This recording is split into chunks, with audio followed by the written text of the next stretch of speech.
And we are officially live. What's up, everybody? How are y'all doing? I am your co-host, Sir Random Guy, along with my co-host, Lightning Jr. We are here to live react to the final UFL game of Week 1, and that is the newcomers in the Columbus Aviators and the Orlando Storm, live at Inter & Co Stadium. Ah, We're here. Final game of the kickoff weekend, which has been definitely promising so far. Yeah, I mean, this weekend we had, of course, the Stallions won in a very close one to the Kings. The DC Defenders had a rough weekend despite being a one-score game and a 16-10 loss to the Battlehawks. Of course, on Saturday, Austin Reed made a great debut as a UFL quarterback in the Dallas Renegades, set a record for most passing yards in a regular season game. Good job to him. Yeah, congrats to Austin Reed. What an incredible game he had. Yeah, but now we have two teams that got rebranded from the original teams. You have the teams that replaced the Michigan Panthers and the Columbus Aviators, and of course you have the team that replaced the San Antonio Brahmas in the Orlando Storm. Let's kind of get these teams together, starting with the Columbus Aviators. Their head coach is it is going to be leading by none other than former Ohio State alum and NFL player Ted Ginn Jr. And of course, their quarterback leading tonight. He is a very familiar face. He's been in spring football for the last few years. He's been with the Vipers. He's been with the Defenders, and just last year he had an opportunity to show what he can do with the Houston Roughnecks. And now this is going to be an opportunity he can if he could handle a full season with the Columbus Aviators. I feel like I'm excited for Jalen McClendon tonight. This is a quarterback. He didn't really get much opportunity with the Vipers, but I think when he got his time with the Houston Roughnecks, he definitely made that offense change everything. I kind of expect somewhat similar to it tonight, but could we see some struggles with Todd Haley as offensive coordinator? We shall see. That depends. That depends. Now, Lightning, what are your thoughts with now the Orlando Storm?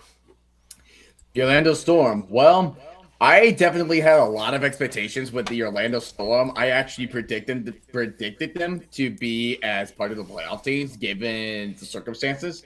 Because their head coach has been in the UFL for 3 years under Anthony Beck, former head coach of the St. Louis Battlehawks, who had been consistently great in regular season, going 7-3 a couple times, went 8-2 last season. But the problem is with him is that he could not get a playoff win under his belt. Mm, So 20. now, Oh, good. continue. I would say 2023, of course, lost in a very important game versus the Seattle Sea Dragons in Week 9. Lost in the playoffs in the first round to the San Antonio Brahmas at home. And then, of course, at home last year to the inevitable UFL champions in the DC Defenders. Oh, at least I'll And get that bragging right. yeah, I'll always have that bragging right. But but yes, now, so go now ahead. they're here. So their quarterback is going to be Jake Plummer, a shocking twist of the bank where everybody was expecting Dorian Thompson Robinson, aka DTR, to be part as the starting quarterback for the Orlando Storm. Alongside there, one of the biggest pieces, which I'm really happy with, is having wide receiver Chris Rowland, who was part of Hmm. the DC Defenders in their last year's championship run, who was there since 2024. He is a great returner, and he can definitely utilize his speed, sliding up as a slot, and everything else. He's very versatile. And of course, you got Jashawn Corbin, former Brahma. He's there as one of the starting running backs. alongside with KJ Hamler, who I believe was on the Minnesota Vikings at one point. Former second-round pick of the Denver Broncos in 2020. Ah, I see now. And Yeah, let's see. And of course, they got Lamar Jackson as their as cornerback. their cornerback. Yeah. Oh, we already got a first comment here from, of course, your fan, Red Black Saws. Warning, Category 7 storm looking to crash some sorry showboat planes. Wow. Dang, alrighty then. Category 7, it doesn't exist anymore. They upgraded to 7. Will the flights be canceled during the storm tonight, or will the aviators find a way to guide themselves to their destination, and that will be a win. And we finally got a background. There we go. I know, they And lost. I get it. And Jenna? Jagan, Good welcome. evening from Southern California. Good evening to you as well from Southern California as well. Ah, talk about this weather and talk about these gas prices. But anyways, we're here to talk about some UFL football. This is going to be a very interesting game. I feel like a lot of people kind of have the Storm as the favorites tonight just because of coaching alone. But hey, you never know what can happen.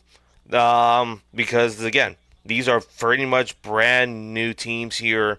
Even though we have seen some of the talent with this roster, with these players from both sides of the ball, so who Yeah. knows? Oh, by the way, because there's like regional hockey that is happening, right now the game is on ESPN News at the moment. Ah, so unless you have the ESPN app, Uh, you're at least going to be fine. yeah. So for now, I will be the one that will covering. Just a little bit of a heads up. SRG, you're mainly going to be the one that's going to be ahead of me. Yeah, I'm going to be the one that's going to be behind. So for the time being, I will. For until it switches over, I'll be the one to try to do play-by-play calling on ESPN News. yeah. Unless you can Our pause it on your ESPN app, but I don't think that's gonna be yeah, possible. Hey, it's Joe yeah. Tessitore as the announcer. Yeah, I'm cheering Always for love the it. Aviators tonight. I mean, Ooh, respect. All Aviators. right. Okay. Yeah, they have a challenge for the first 2 weeks of the schedule already. If they lose this game, they have to travel back to Dallas on Monday, and then they only have 2 days, possibly just 2 days of practice itself, and then fly to their first home game on Friday Night Football versus the DC Defenders. Yes, Red Black. Orlando is favored. They are only favored by 1.5 tonight. Hmm. Warning, please ground these planes before we kick your ass, Columbus. This Oh is my your final mighty. warning. This is your final Okay. warning. Okay.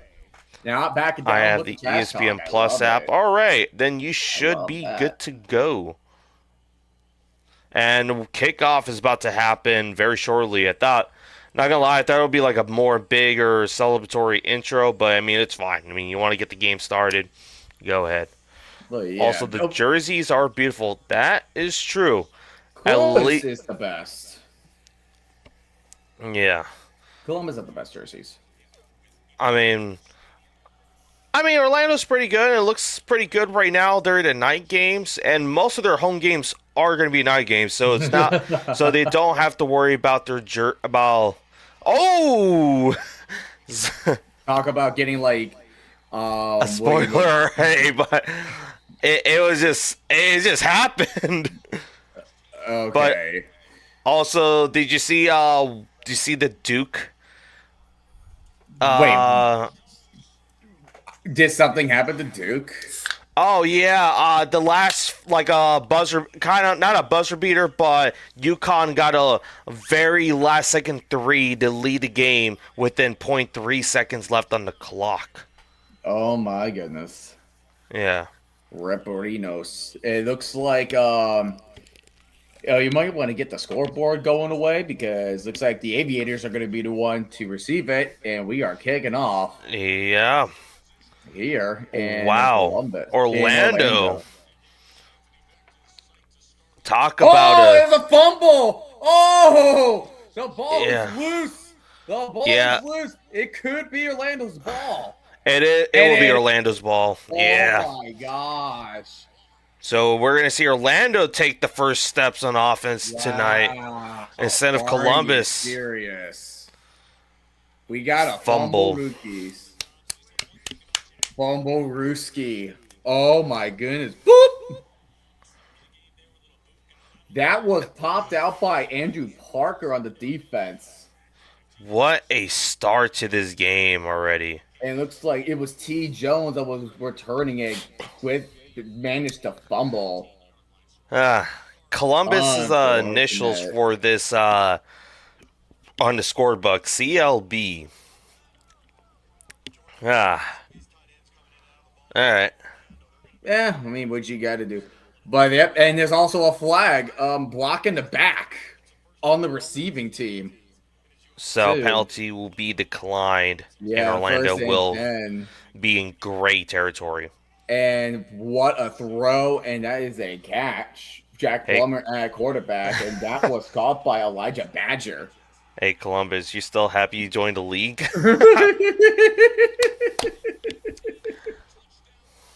Oh, my goodness. Oh. Hey, you might want to turn that down. Because I can hear the audio. Oh. I can hear the audio of the game, so you don't. All right. I try to be careful so we don't get at least copyright or. We don't want to get hit with the copyright, brother. Yeah. So you might want to turn that down. Anyway, 2nd down and 6. I know I'm far behind. Go ahead, logo 3-pointer with 0.4 seconds left. Jeez, from the logo. Oh, Duke is feasting right now. Looks like a single back formation. Gonna hand this one off. It's on his feet, and he's gonna run in for the touchdown. That is Joshua Corbin, former Brahma. Former Brahma, and he will get the first points after the fumble on the kickoff. John Corbin will get the 15-yard run for the touchdown. First points for Orlando tonight. Let me get something going. You're the main host. Why don't you have the scoreboard ready? See, if I was the host, I would get the scoreboard ready. I wasn't sure what was going to be the situation because I know your past few games been having a scoreboard, so I wasn't sure what was going to happen here. Well, but you're the one who's the main host, so we can do the scoreboard your way. It looks like Orlando is going to go for 2. Orlando going for 2. That's also something. Plummer rolling to his right. He will toss past it, hits the hands of Corbin, but it will fall incomplete. So the score will stay at 6-0. Orlando off to a great start. And we got a couple comments. Thank you, Corbin, and thank you, Brahmas. And thank you, Storm, for giving me hope. No, this is false hope. Imagine this is what's their false hope, and then Aviators are gonna run the Storm to town. Oh, they actually put an Orlando Storm logo on the midfield. It's tiny, like what they did for the Battlehawks, but at least it's better than nothing. Then I thought I was gonna expect like nothing or a UFL logo or something. Yeah. But now they're doing like the UFL logo like around the 25-yard line. Usually what they do with like college conference logos. Yeah. And of course Jalen McClendon is gonna be quarterbacking tonight. I'm a New Yorker. I can't be hurt anymore than I have in the past. I mean, do you refer which New York teams do you root for? Because I mean, there's multiple teams here, so you gotta Yankees, Knicks, and St. John's. Wow. Yankees put the. Hey, you got one run against the Yankees. Yeah, finally. I was like Squidward when he finally got a toy in the crane machine. It's like there's a decent return from Columbus, but you will get down to the 43. That's a Condre White with a nice return, and there former Stallions, Zaquandre White. Jalen McClendon making his debut as a Aviator. I missed the 2020 New York Guardians. Yeah, they were a pretty solid team right They there were during the nice. time. Hey, we beat them. Yep. Led We by beat. Luis Perez too. Oh yeah, Luis Perez was on the Guardians. But Austin Yeah. Reed beat a quarterback. Hunter Decker should be the quarterback too for the Gamblers. Wait, are you saying QB two or No, quarterback starting, two? starting Starting. quarterback. Okay. Decker should be starting over Yeah. Henderson. 5 yard Nolan pickup. first three drives were And rough. that's Toa Tawa with the 5 yard pickup, second down and 5. He was a Former Michigan monster Panther. with the Panthers. Hey, we beat the Stallions too. Lightning, we got that for us. Hey, your Renegades never beat the freaking Stallions. What are you talking about? Are you talking about the defenders? I think he's talking about the defenders here. You only beat them once. I mean, we only played you guys twice for back-to-back years, so we're round 3. We'll see how round 3 goes. Round 3 that's during the NFL draft too. Yeah, that I'll see what's gonna happen there because SRG, nothing personal. SRG, All right, third down and short. Brahmas baby. Do we sneak Oh, it? you're talking Or- about the San Antonio Brahmas. Oh, the Brahmas. Week 9. That Week 9 That's matchup. true. Got it. But there's also the UFL championship, so that's that. Yeah. Ooh, Tawa with a great run up the middle will be stopped at the 39-yard line. He's Man, getting some Todd good carries so Haley, far. Jesus, man, that hair, he just Boy, no huddle. They're gonna hand it off to Tawa again, but he will gonna get stuffed at the line of scrimmage.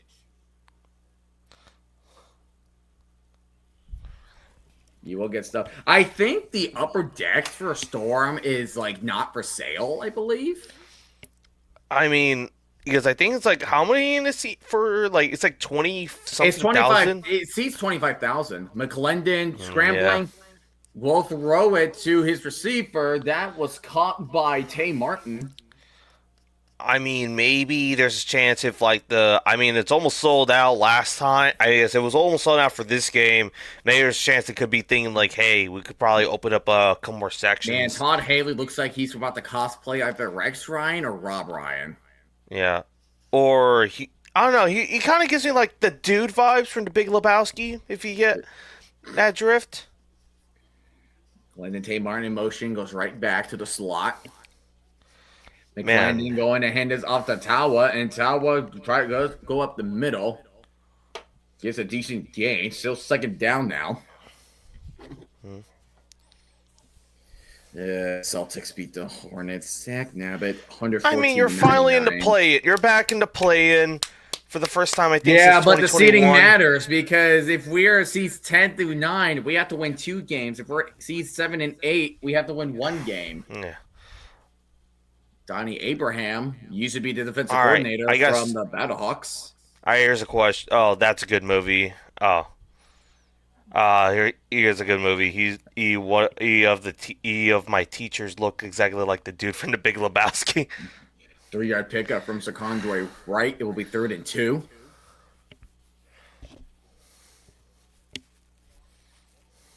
Also, each team has 3 timeouts still. Mm-hmm. NFL.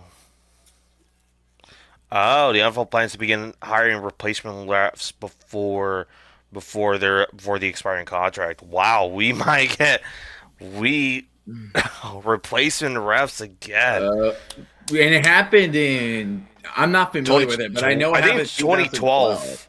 Yeah, and that was happening with the Fail Mary. Yeah, that was the Fail Mary year because of the replacement refs. Yeah. Pressure came in for McClendon, and he inaccurately tried to throw a pass, and it will fall incomplete. And you're going to see the 4th down right now? Or Yeah, about to see the 4th down. Yeah, he was just getting swarmed, and he could not get the pass off. He was trying to go for Kiki Chisholm on the crossing route, but the pressure got to him throwing the ball inaccurately. And will be a 35-yard field goal. And that will be Ryan Coe as the kicker. All right. And that kick And is up, and it is good. you got a 3-point game right here. But the NFL has offered its game officials a 6-year labor deal with a 6.45% annual growth growth rate in compensation, while the NFL LRA are on 10% plus 2.5 million. Wow. Hmm. The replacement refs happen. That's going to be that's going to be something. That will be something. Oh, I'm looking at the 3-pointer from the logo. Just trying to see this. Wow, that's a long three. Oh my lord. That's crazy. That's unbelievable. Where's RK? I don't know. It's a really good question. I don't know. I need someone to argue with for shits and giggles. Yeah, I need someone to argue with Crepsy Giggles. I don't know. Usually shows up to your streams, right, Lightning? Yeah, usually he does. Yeah, he's definitely up there for the streams.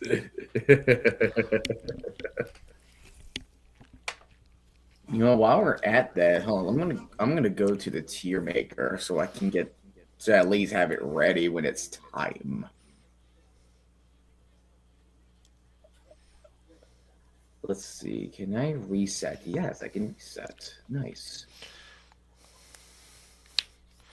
How can we rank these teams after today's game? Let's see here. Bottom tier. What should we name the bottom tier? How Uh, about these Kevin Sumlin? defenders O line trash. Yeah. Defenders O line trash.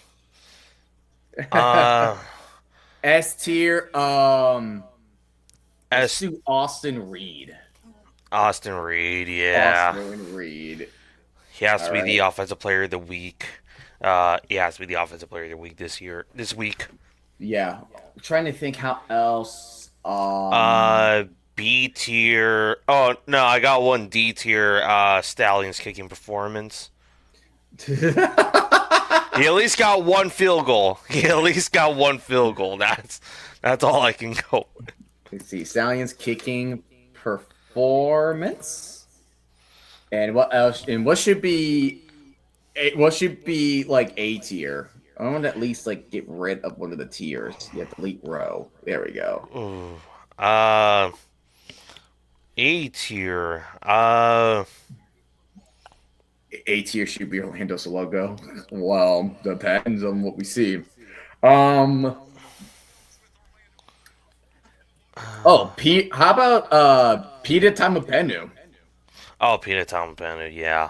Dude had a great game. 2.5 sacks. And that's all you need. C tier probably. Let's just do 4 just to make it easier so we can have like 2 for each team. Yeah. That should be what it could be.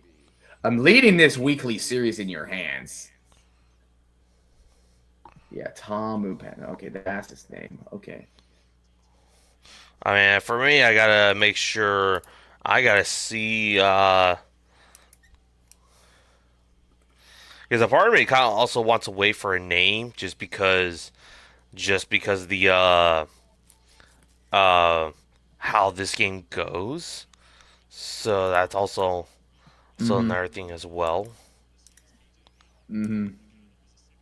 Don't. Yeah, can we hope not to fumble here? All right, to get to the 36. Jack Plummer coming in with 8:59 remaining, going a little bit faster here. I can still barely hear the audio on your end.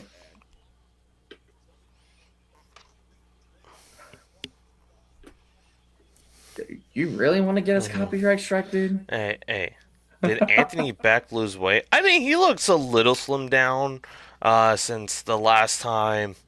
I guess last time He I probably fully went on saw a him. Gandhi trip. He probably went to a Gandhi trip after losing to the Defenders in the XFL Championship game. I mean, he's trying has to remove the either the Mike McCarthy label, the yeah, I guess the Marvin Marvin Lewis Lewis. label. Like basically, he needs to at least get one playoff win. That's essentially it. I mean,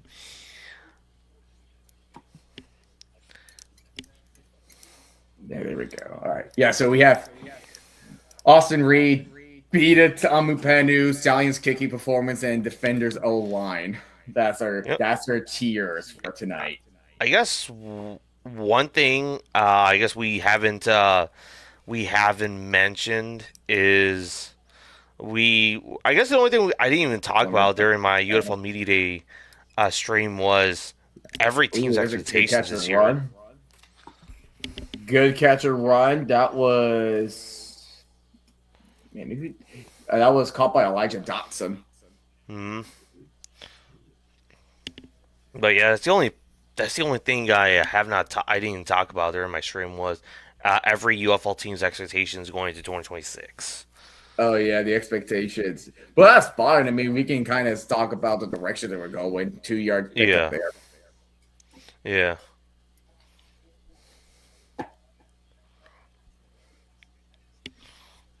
So looking at second down and 12. They're at Columbus territory, so they have already crossed the 50. I should get my Sir Random rankings kind of set up though. Just the random rankings. Hey, these are very important rankings, the most important rankings to see.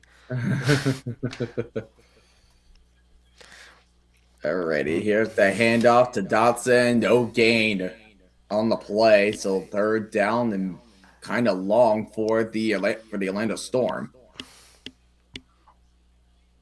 His name is Captain Munnerlin. What a name! I saw that in like when I was like looking at the coaching staff for this, and I was like, that can't be his name. There That is can't. a name, and I love it. Columbus, Yeah. you must protect that man at all costs.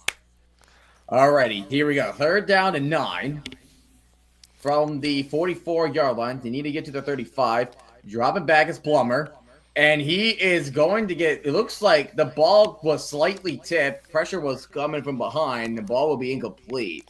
They do need to go for it or kick probably a 4-point field goal. So that's your choice. Do you want to make it a Want to touchdown game, or do you want to take the lead? yeah. Yeah, Aviators touchdown defense game with the stepping up? 4-point field goal. That is a bigger question. Yeah, pressure was coming in. That was Adam Plant Jr. with the pressure. It looks like they're going to go for it they're going for it. Plummer's going to drop back. Captain And he's going to Munnerlyn. step up, and he is going to get sacked. This is going to be turnover on down. And it'll be Columbus ball. And Columbus will turn over on downs. Wait, Orlando. It'll be Columbus's ball. Who gets credit for the sack? That's a bigger question. I mean, so far, both teams are putting up at least after the rough Columbus start. I mean, so far at least it's been a bit better now. So yeah. Oh yeah. So Columbus is going to start around midfield. So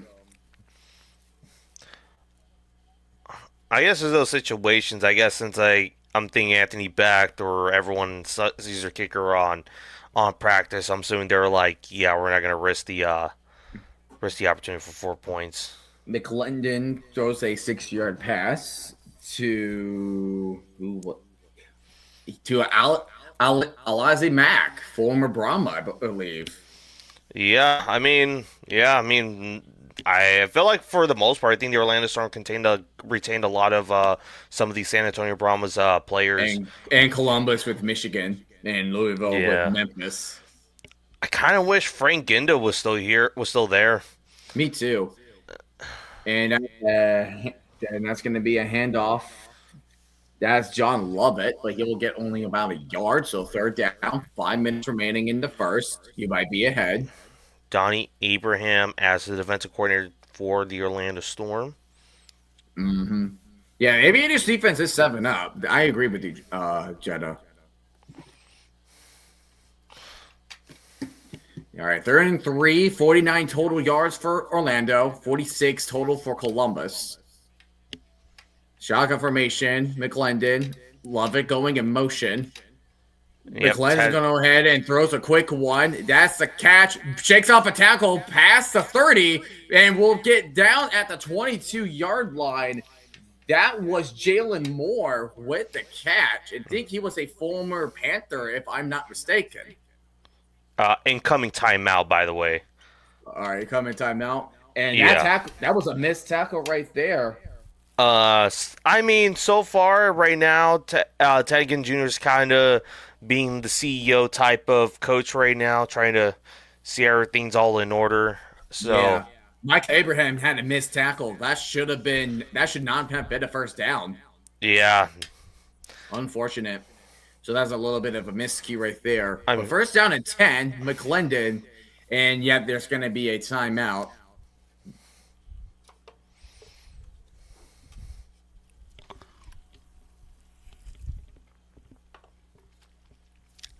And that timeout will be taken by Columbus. yeah. 3:49 remaining in the first quarter.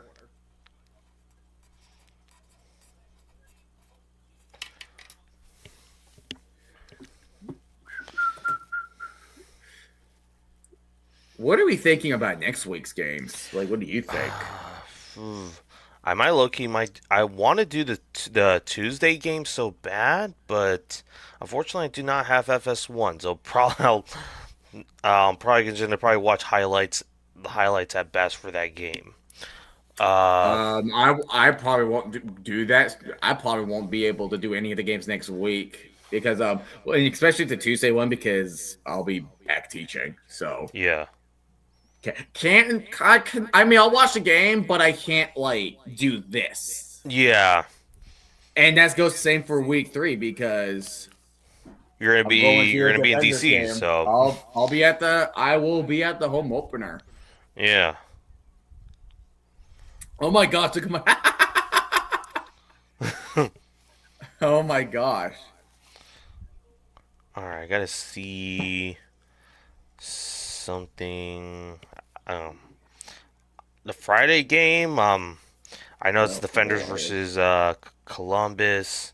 Hey, we'll still have a champion. So I know we kept saying all the West, and that was not ideal, not part. But hey, St. Louis, I'm just letting you know. Get yourself one of these, and then you'll talk the talk. All right. Look, both of us have more hardware combined than the St. Louis Battlehawks. You know what? Exactly. Look, when it's week 5, you're gonna experience Goliath versus Goliath. Depending on how the next 3 weeks go after this. But I'm talking about regardless of the UFL history, it's still Goliath versus Goliath because these are the only 2 teams that have UFL trophies. Yeah. That have a UFL championship trophy.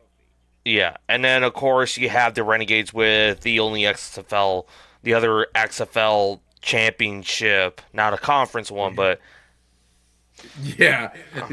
Red Black says Brahma still have more hardware than St. Louis. that is true. That is true. You ain't wrong. You ain't wrong.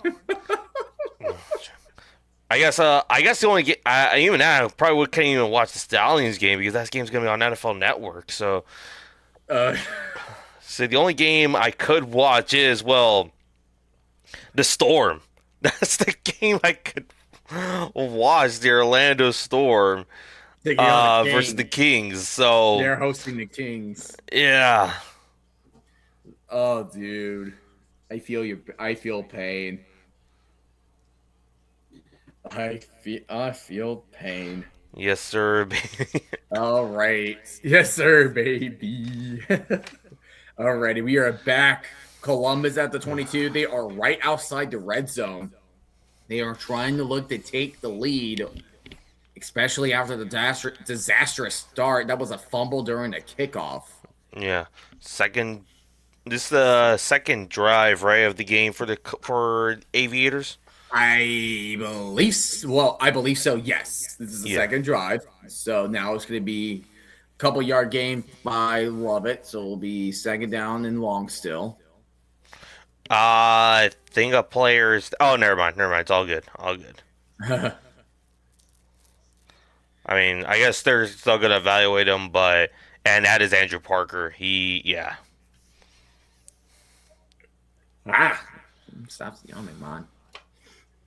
Second down and 8 from the 20. Gonna hand this off to Tawa, and Tawa will barely get anything. Probably at best a gain of 1. At least the Raptors beat the crap out of the Magic. Thank you. All right. And so Tawa will go ahead and head on over to the sidelines. So bless you. Thank you. Third down and goal. Not goal. What am I saying? 37. Third and 7. Thank you. I don't know what the hell was I thinking.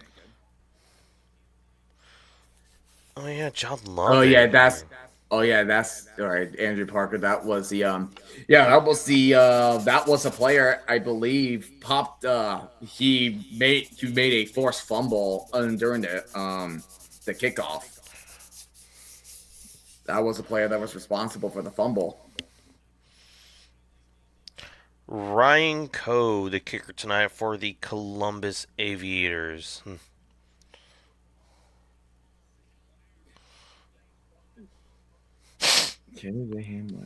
Where's my boy, Chris Rowland? Where's my boy? I need to see my boy. And of course, he's wearing number 12 as well, so he has to be here somewhere. Yeah, he's not. He wasn't inactive tonight, right? No, I don't think he will be inactive. You could double check the inactive list. They're down 7. They're going to be a run play, only a gain of 1, and that was a really good play. That was Darian Butler with a good tackle, only for a gain of 1. Orlando's red zone defense is nasty, fam. It's nasty, fam. So far, has been doing holding. It's serving them justice. All right, so 4th down 6. So we're looking at a 37-yard field goal from Ryan Coe. He made a 35-yarder. We'll see if he's able to make this kick. See, snaps there. Kick is up. Almost blocked, but it's good. Tie ball game here now. And just like that, we have a tie ball game. Tie ball game. Yeah, there's always those moments when I think about Anthony Beck, like when they announced about the Orlando Storm, and it's just like his entire time it was like, yeah, St. Louis, I'll be your coach, and then it's just like, hey, now the coach for the Orlando Storm. Yeah. Hey, remember I said about coaching for the Atlanta Storm? Yeah. About that. And Jenna Reagan said, "We got us a game. Indeed, we do." So far, we do. So far, can he Can he be this close for a while? Okay, would you count AJ McCarron part of the Anthony backed coaching tree though? Okay, they're showing the graphic of Anthony's back coaching tree of like Bruce Ganikowski, Ricky Prohl, obviously, and like a couple other assistants, and they put AJ McCarron, and it was like, of course, that was his QB, but like, it's like, really, we're gonna. I mean, I can see their point. That's like the equivalent to. I get that. That's the equivalent of like it built. They give like the credit to Bill Belichick for Mike Vrabel. Yeah.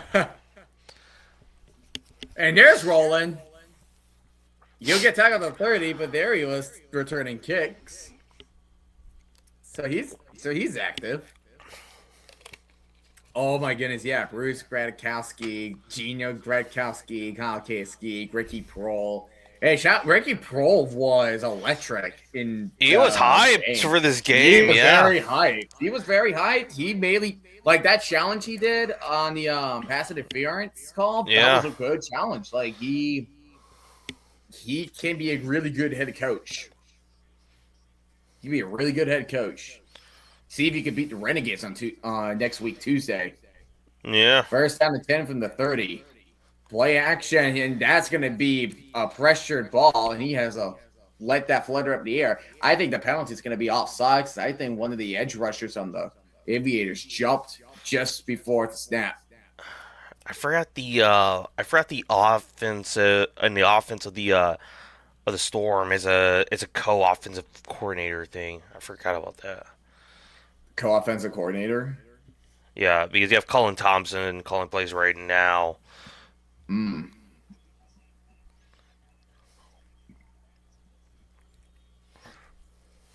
Yeah, he had no idea where the heck the ball went. What were they saying pass interference? I could not. I thought it was offside. Oh, okay. Maybe I don't know.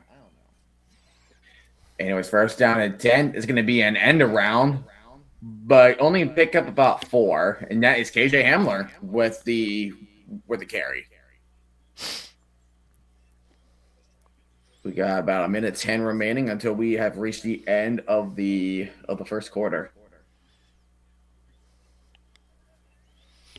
And you said, yeah, Colin Thompson, co-offensive coordinator. Yeah, I know what. Yeah, I see what you were talking about. Yeah. And you say it's DJ Khaled performing? Yeah, at halftime later tonight. So Oh yeah. my lord! I mean, There's a handoff to Elijah Dobson, and that's a decent carry. I think that's enough for a first down. I was talking to XFL Jim on Twitter Spaces on Friday, and I guess with a few other people, and they were like, "We're just kind of this going to be the halftime shows," and I think it's just kind of like I feel like it's part of it's also they're like, "Hey, think about like the casual fans, right?" In a sense that they don't really watch spring football as much, and they're like, "Oh, Russell Dickerson is performing. Like, let's just kind of give like if you get the casuals to learn to enjoy the environment, then I think for sure you might get increase some fandom within the city. Yeah. Anyway, that will be the end of the first quarter. We are tied at 6 apiece. So far, it's been a pretty even game so far, based on what we're watching. Yeah. Agreed. This has definitely been a. I agree. This has been a even game so far. Like, aside from the fumble from the Columbus Aviators and the very big kickoff, for the most part, Columbus defense has been holding it off. Yeah, just 6 points to give up, but it's week 1. You're trying to get things done. That's how it's kind of been the theme for 3 out of the 4 games so far. That's just been like, all right, the defenses are gonna like for sure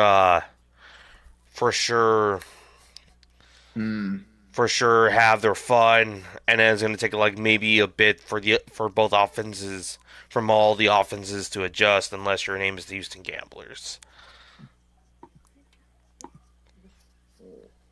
Right. Let's see. But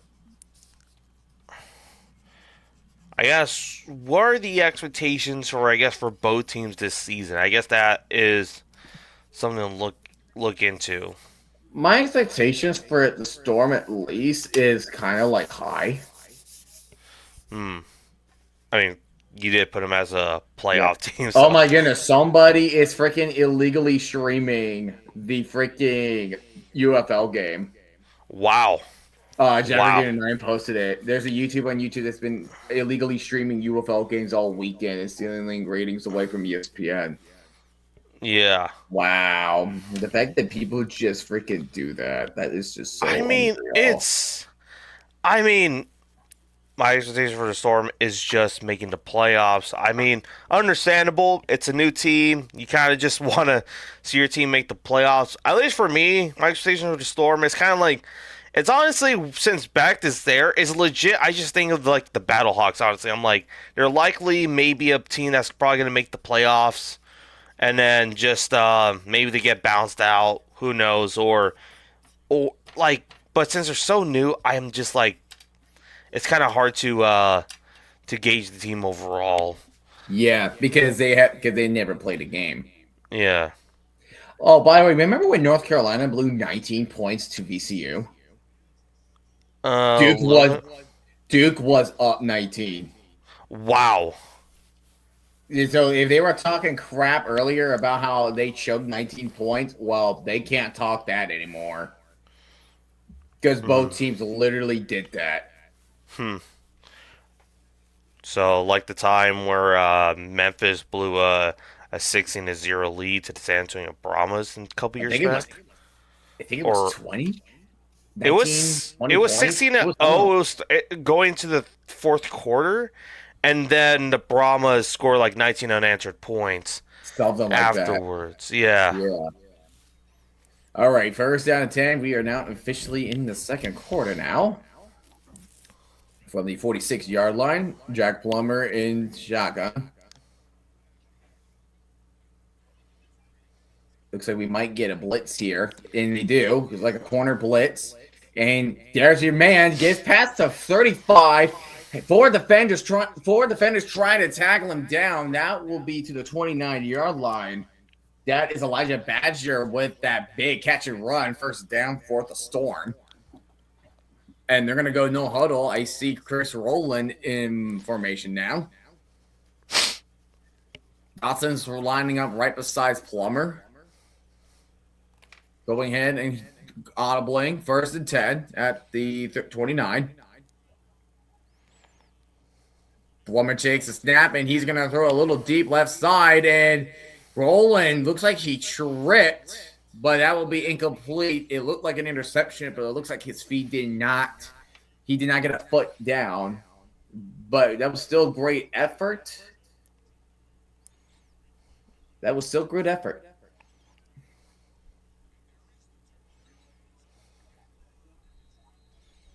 That's a really good play.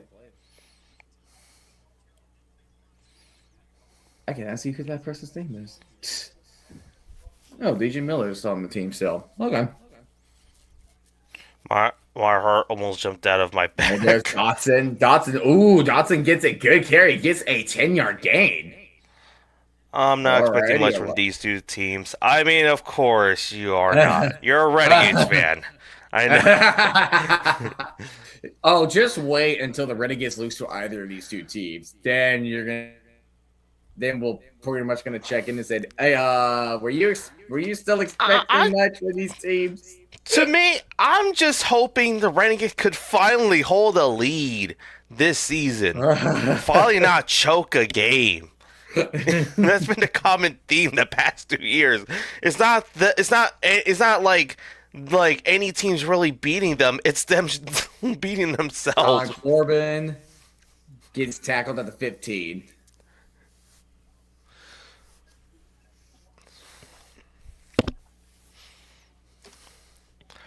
But if you're having heart problems here, y'all, SRG Pharmacy is here to prescribe to all UFL fans.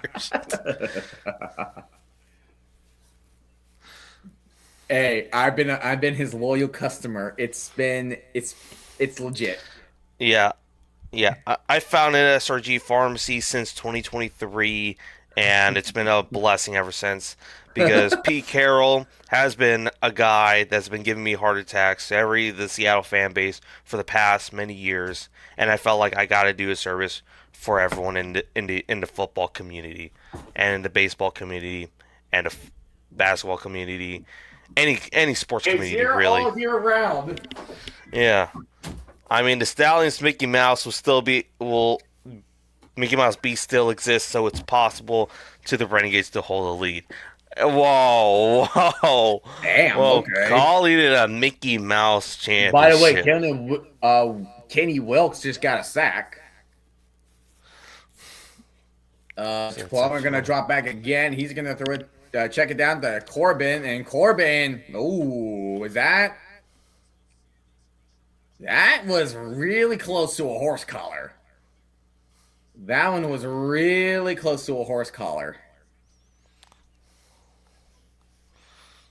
It was like around the head and neck area.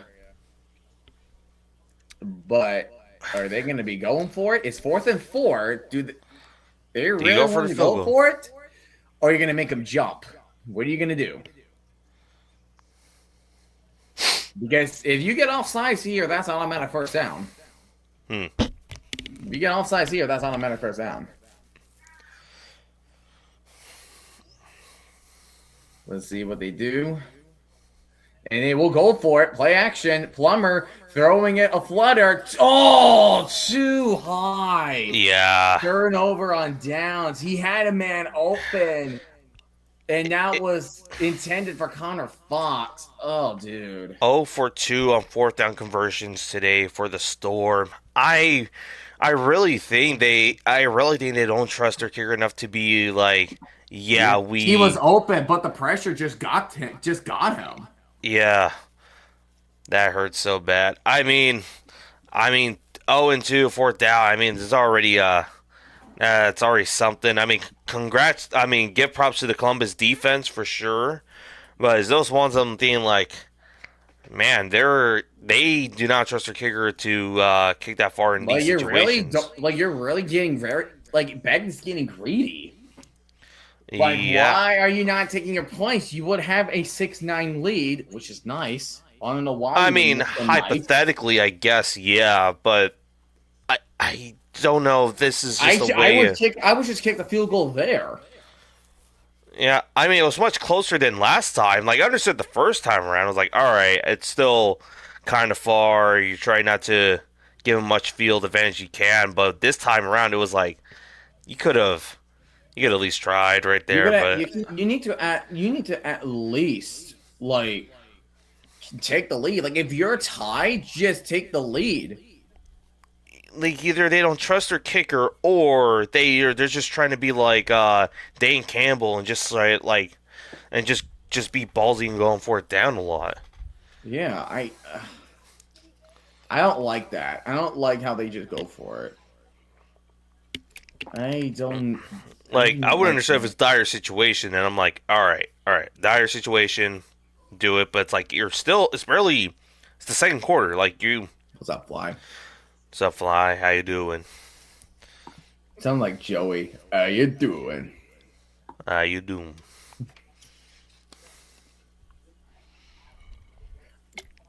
There's a belief that the NFL is likely to soon hire 150 to 180 officials from D1, D2, and D3 colleges for placement rest for prepare for the upcoming season. Oh, sweet Wow. Beavers. Oh, man. This is going to be fun. Yeah. Snapple fact of the day before this game continues. No rain fell in Liquique, Chile for 14 years. No rainfall? I guess in this city in Chile for 14 years. Wow. It's at least that's in more of the newer Snapple facts, and they usually always have the same ones. And you have DJ Khaled on the broadcast booth right now. Oh, you know what's funny about Duke choking a 19-point lead this year? What? Apparently last year they choked another 19-point lead against Houston last year. Wow. Yeah. Are you serious, Duke? Yeah, you cannot. If you're talking trash to North Carolina, you are not the one to talk right here. Each time I always think of Duke or a little bit of March Madness in general. I just think that Dude Perfect video of the March Madness stereotypes. or just like, and then just like you have the guy who portrays the Duke fan is like Duke is all the way this year. Duke is all the way this year.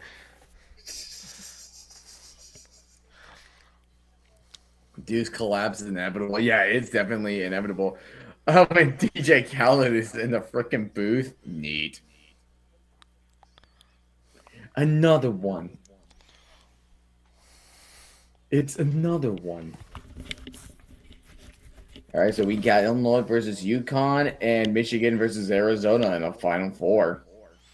Hmm. There For you go. this is men's, right? Like, This is men's, yes. all right. This is indeed men's. Alrighty, Columbus trying to get more. Who's going to get the lead? Or are they too afraid to try to take the lead like Orlando just showcased? Are they scared? Second down and 3 now. That was a 7-yard pickup. I wanted to do a TikTok video on the Gamblers Renegades game last night, but I just couldn't think of an idea, or at least have a meme to put in. Play action. McClendon throws on the one, but that batted down. Incomplete. That was batted down by Chris Garrett. Batted down by Chris Garrett. So really good defensive. So yeah, they look like they're just evenly matched teams so far. I mean, again, I think maybe give it about like 2-3 weeks, then we'll kind of know a little bit of the parity with it within the Get to UFL. the gist. Kind of see the gist of what we have. Like Glendon throws it, check down the middle. It looks like that is a first down. That was caught by Tay Martin. I think he barely just got it. Yep, they're going to say first down. That's a nice spicy meatball. Really nice meatball.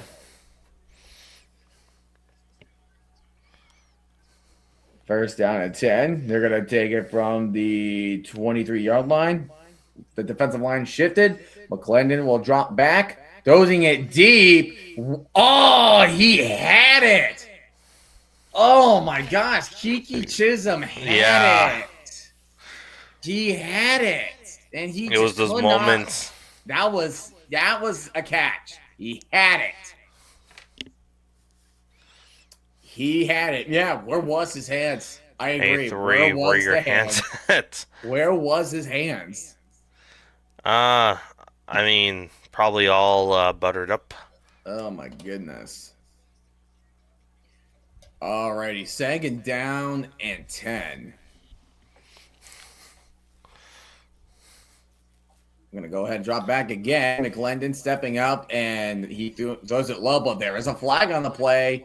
And that's more than likely going to be pass interference on the Storm.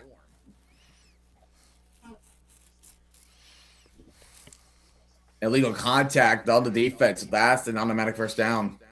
Mm-hmm. Can't make contact with him early after you go 5 yards, my brother. Can't do that. 100% cannot do that. Anyway, first and 10. 8 minutes remaining at the 28-yard line. Shotgun. McClendon will throw a screen to White. White tried to redirect himself to the traffic. Makes some people miss. Looks like he got about maybe 5 yards out of that. At least it's better than losing yards.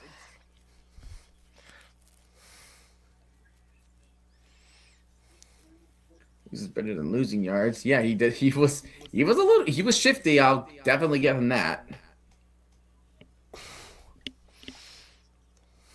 Second down and 4. Let's see. They're at the 34-yard line in shotgun. and they're gonna throw it to Chisholm. This time Chisholm caught it, and he just got enough for the first down at the 38, I believe. Hey, Ma, I got hands.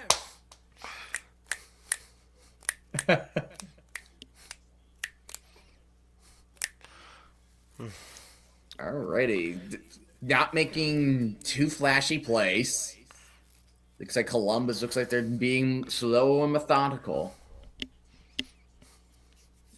Yes, I agree. Slow and methodical, shallow and pedantic. It always just takes that one moment, that one spark, and then boom. Yep.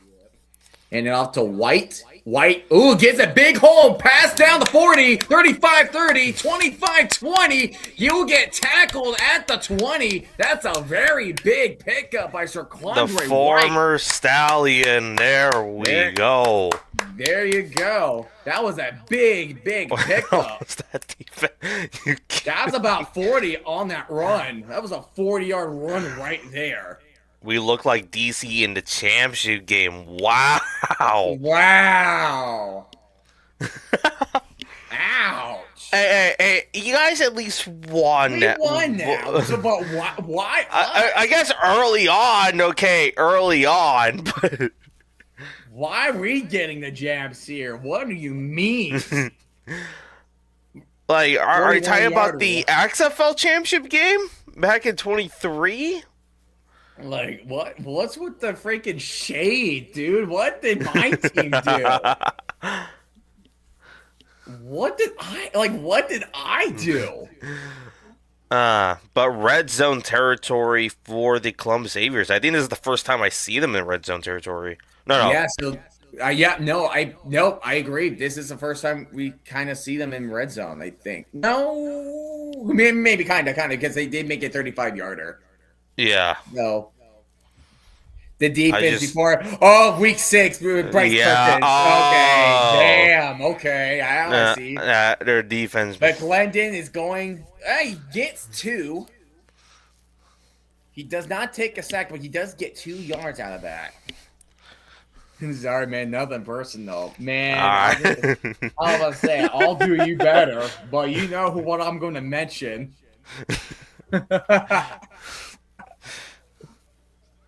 Aviators moving down the field. Yes, they are. Shout out to They're finally 41 yards. Their run they're game finally getting the groove. They're finally getting something together. I mean, Columbus looking like they have a nice run game. Yeah, but we have seen so far in these games that the red zone defense has not been. There's some room to run past the 15, past the 10, and he will get out of bounds at the 6. First and goal now for Columbus. Will they take the lead for the first time tonight? Yeah, I mean, some of the things we've seen so far in these games that the red zone offenses have been at a halt as of late. So it's something to keep an eye out. Could we see a similar common theme with this game as well? Yeah. All right, shotgun at the 6. McClendon and shotgun. You got 2 receivers at the top. Gunnar Oaks in motion.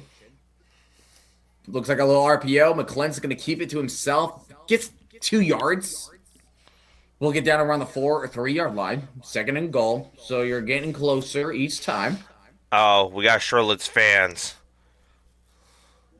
What's that? We got Charlotte's fans. Are there Stallions fans there too?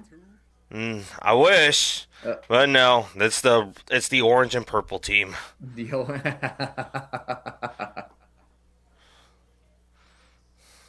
was a nice trend.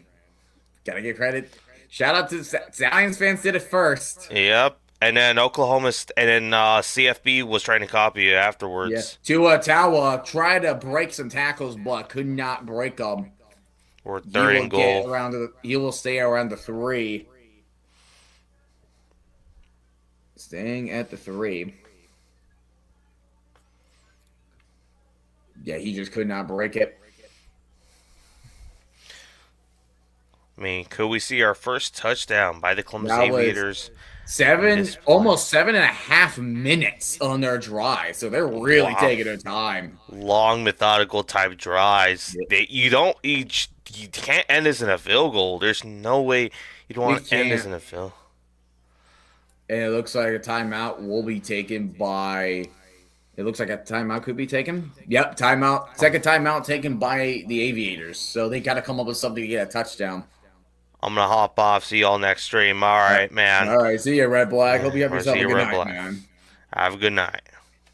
Hope you have yourself a good night. What do you do if you are Columbus? If there's a fourth down situation, What would you? Well, like what? Well, it could be a 4 down scenario here, but like, what can you do on 3rd down? I really don't Do know because I you feel trust like your physical running backs? Like, do you trust Tawa? Do you trust White? Or do you want to try to go for Martin or Chisholm? or do you want to try an RPO play to see if you get McClendon to get like a few more to get him to the end zone? Because they did that RPO one time, he just keeps it to himself and only got like 2 yards out of that. So, I would feel like I do trust Tor White to do it, but also at the same time, I feel like these are the moments where you're like, I think a passing play is probably going to be needed here. But this is interesting Mm-hmm. because again, we've been seeing these games that the when we go in the red zone, when we have red zone offense, they get stopped pretty quickly. So, aside from the the Dallas game yesterday, there you on red zone, you just don't really. It's been kind of a struggle for like most of the team so far. Yeah.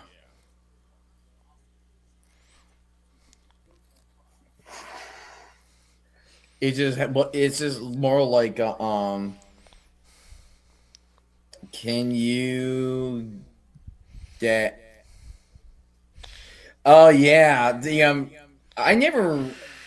I kind of saw it too, but do you realize the camera angles that they were doing, they were like Madden.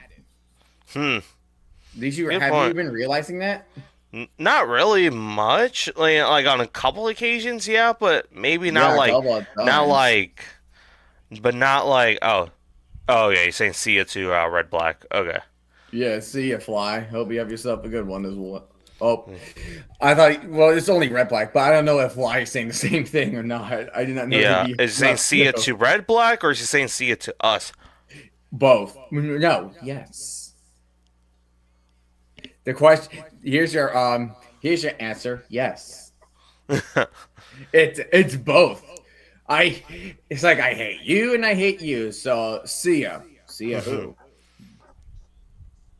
Exactly. Oh yeah, there's Samuel Jackson on the Orlando Storm offense.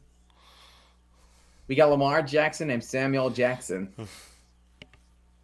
Say what? Say what? Say what again? Huh? Someone edit like freaking Samuel Jackson in Pulp Fiction as a football player and he's making a tackle. Say what again? I dare you. And he's just lining up at the line of scrimmage. Anyway, 3rd and goal here from the 2. What do you do, Columbus?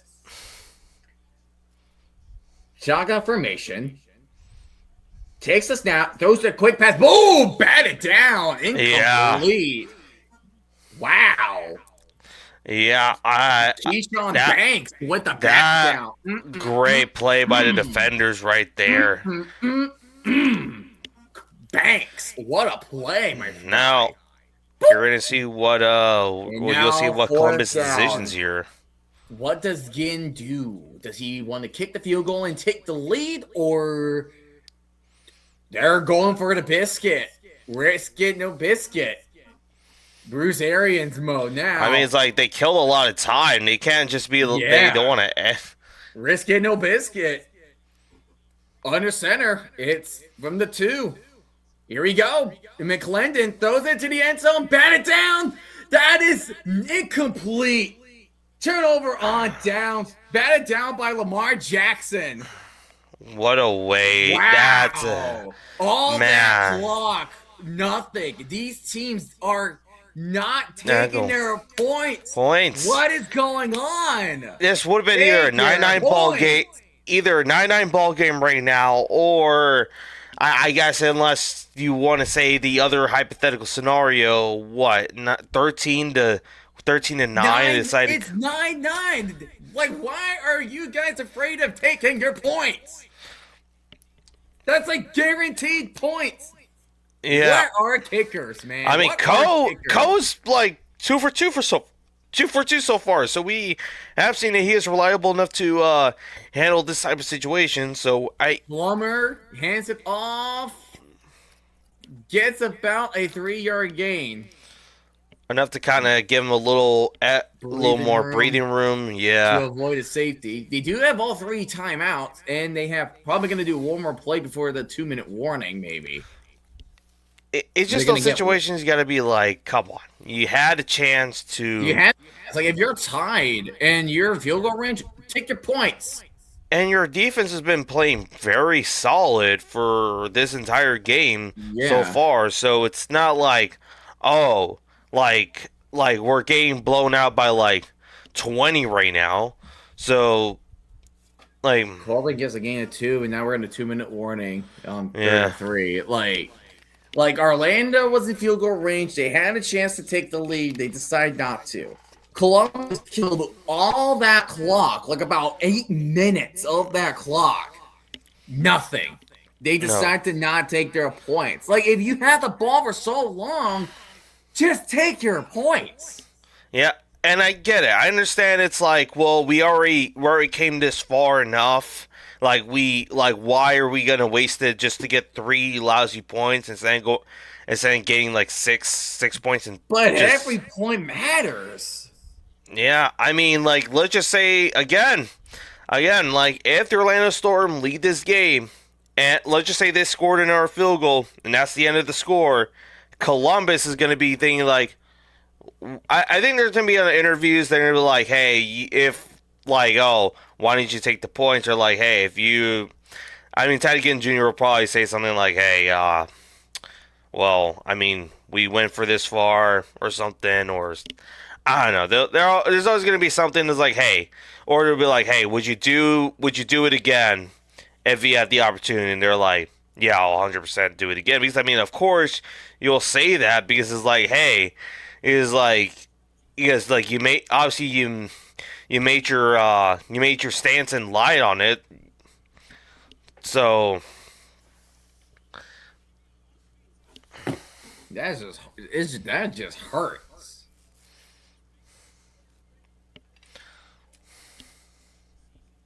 See, that just hurt. Oh yeah. Remember, Pittsburgh is closing their schools for the draft. By the way. yeah, I mean, it's only gonna be for like 2 days out of the, like, what, out of the 5 for Thursday. I mean, yeah, draft's on Thursday, so Thursday and Thursday Friday. night. Yeah. Man.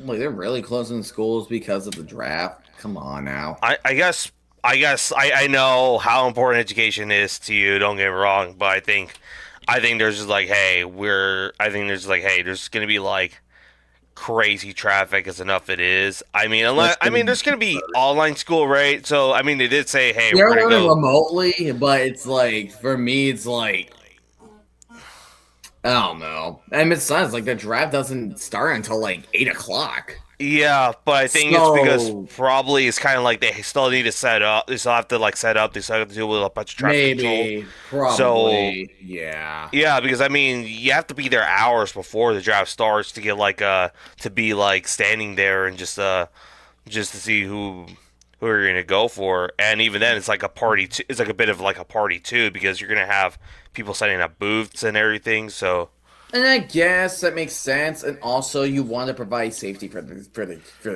students Yeah, the as kids, well. yeah. Because the one thing you really need to make sure you're doing in school is safety. yeah, Like, because can like you safely move students from one place to the other, whether it's Yeah. from their home on the bus to school? yeah, and like you're gonna have a lot of like tourists around everywhere for the Oh, draft yeah. too. So I mean, Plummer, there comes. Ooh, there's a good catch. And look, it's Chris Rowland. He makes his catch. Yay. Oh, I see Keep Cole eating him, Snyder, please. former Stallion, on the offensive line. Keep doing what you're doing, Chris Rowland. Please. Be like Lucky Jackson and Jaden Mickens. Oh, I think we might get the. Ooh, that's a hit out of bounds, I think. Might be it, but they're not gonna call any. They're not gonna call anything. Okay then. Oh, and KJ Hamler's kind of limping a bit too. After that Like hit, it looks it's like DJ Miller. It those looked early like season DJ Miller injuries. got That held. it's just like those early season injuries are just very unfortunate, especially for the UFL. It's like if you're a player that's trying to get back to the NFL, trying to get some more film in to see like, hey, we're gonna give Jonathan you another Adams. shot or give you your first shot. It's like it's tough to see like you get injured early on in the season. Corbett gets to the 30. He runs to the 30. I think Orlando calls their first timeout here. Was was there like anything that says back might like put Dorian Thompson Robinson in tonight for like just to kind of see like a QB battle or Something no? like a, I don't know, like a two QB system. Yeah, Well, I don't know. He might put him in if Jack Plummer I mean Jack sinks Plummer's not down. playing like terrible. It's just He's like not playing terrible. he's just going against like the Columbus defense has just like been Screen it's to just been Corbin, but friggin' Stallion, friggin' not Aviator players. Tompkins ate him up. And I think who was 21? DJ Miller was there in the backfield too. They read that screen. Tompkins just num num num. Second and 13. Clock is winding down. Plummer throwing it out of bounds to Connor Fox. Clock will stop at the 40 seconds on third down now. They need to at least take a lead. yeah. I mean at least try to get to the 40 before Or at half to least at least half try the something. field. Yeah. Get Michael Lance a chance. Give Michael Lance a They're chance. showing the field goal range, or at least the 4 point field goal range right now. So Third down and 9. Plummer drop it back, and he's gonna tries to take a snap, but he yeah, freaking checks it down to Dotson, and Dotson gets a first down at the 31. yeah, he's just like Now threw you would like a take a timeout here. yeah. They did yeah. That's like a shovel pass. He was literally getting swallowed up. Yeah. I think Dawson that's got what. his back. Oh my goodness! And it looks like Plummer got swept from his feet. He got swept in the legs by Kenny Wilkes. Yoink! That could be awkward. That could have been bad too, the way he landed, because that was just wee. Orioles beat the Twins. Nice.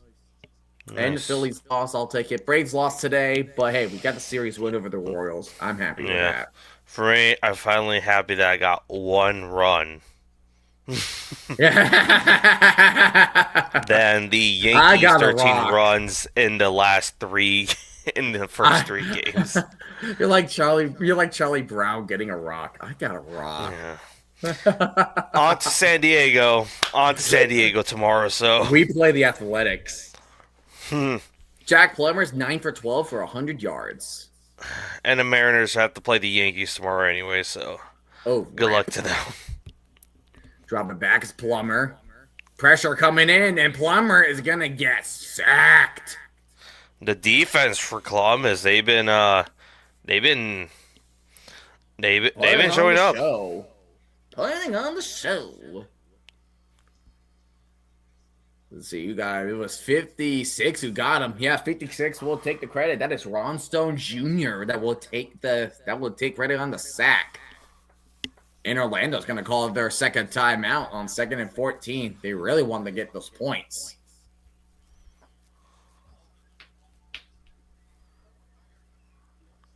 What play call do you do? What play call do you plan to do? I really love the helmets for Columbus. Yeah.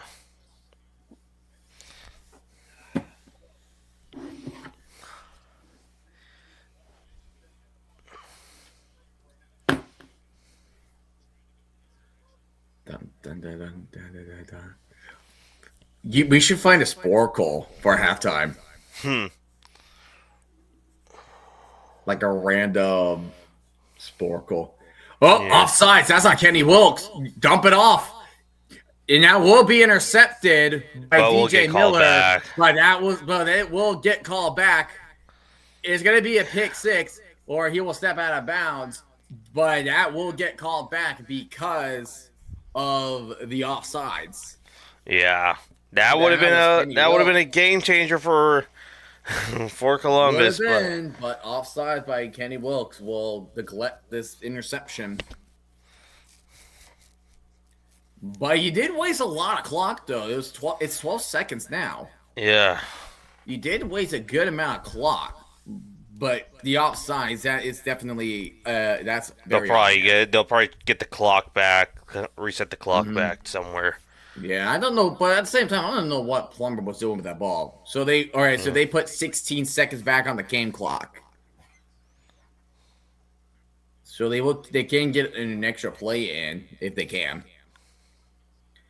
Alrighty. 2nd and 9 from the 48.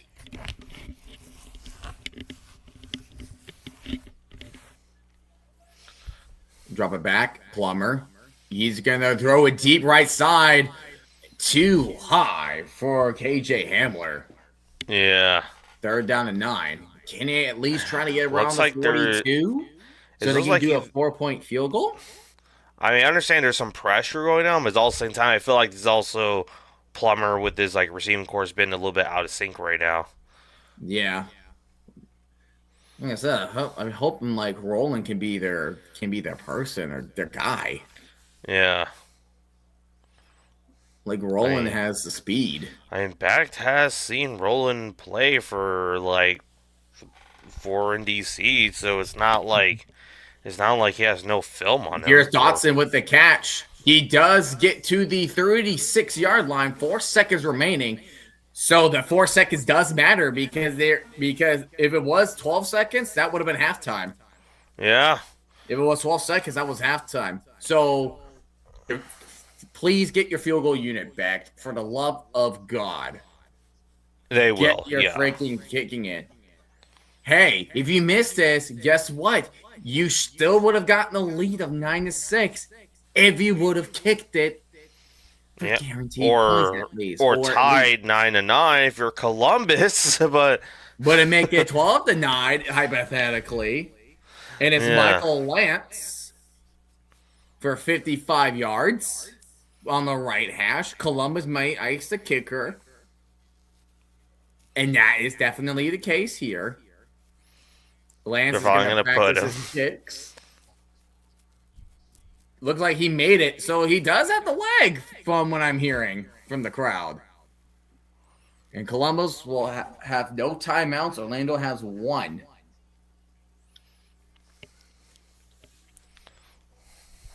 Sounds like Lance has the leg.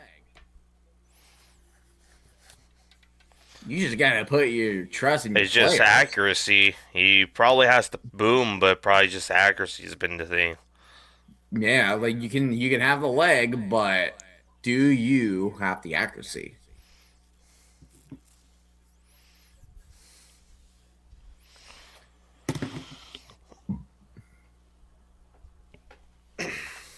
Anyways, 1st down and 10. Orlando will kick a 55-yard field goal.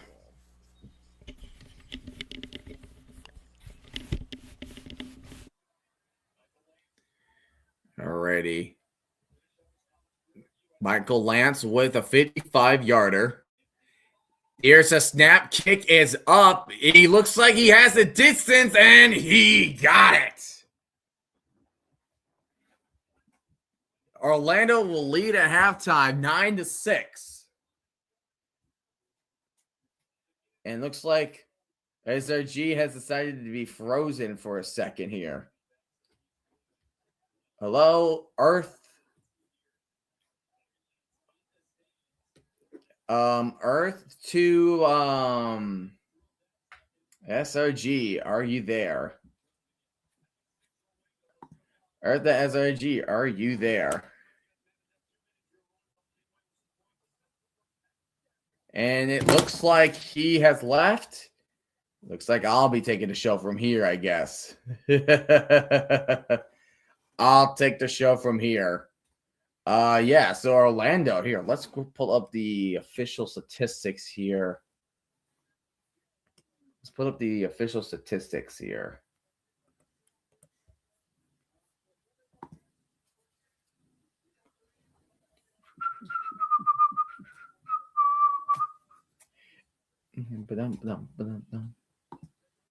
Anyways, all right. What the heck?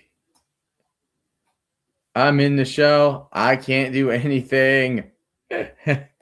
SRG has left me out to dry.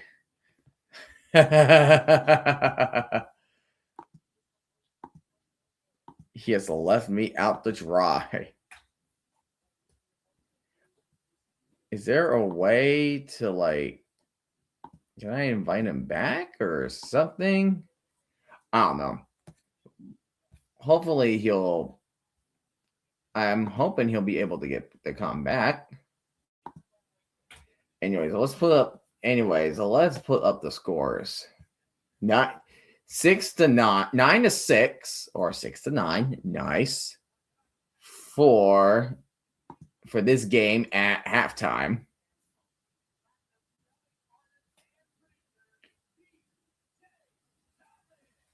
DJ Khaled.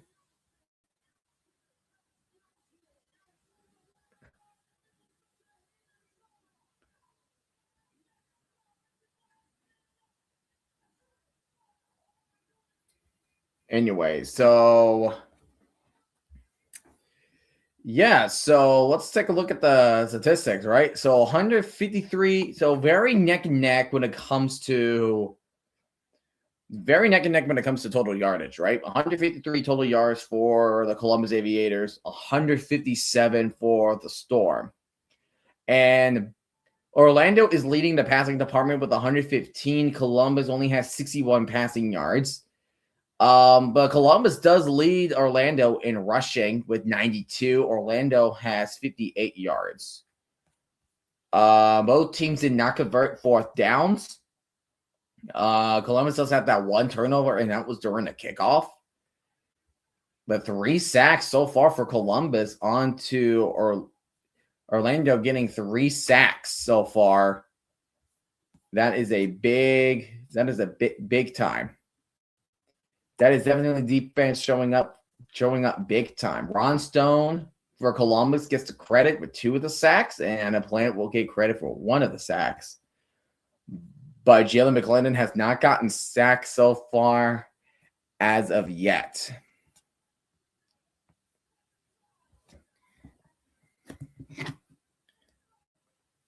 But I wonder what happened with SRG. We're in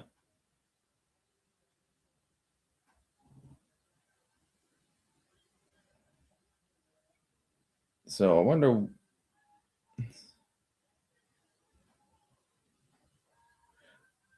Like, what in the heck happened? Columbus getting past that line of scrimmage and in the backfield. Yeah. So my main problem with my main problem with both of these teams is that, do they know how to make points? Like, are they really want the total to be under for today? Because it sure as hell seems to be. It sure as hell seems like it. That's what it is. So what can we do about that?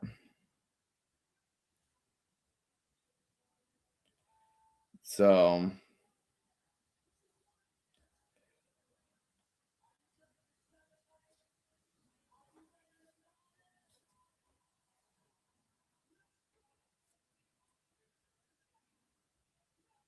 but yeah. I remember. What's up, RFK? Jesus is Lord. It's nice. It's a nice score.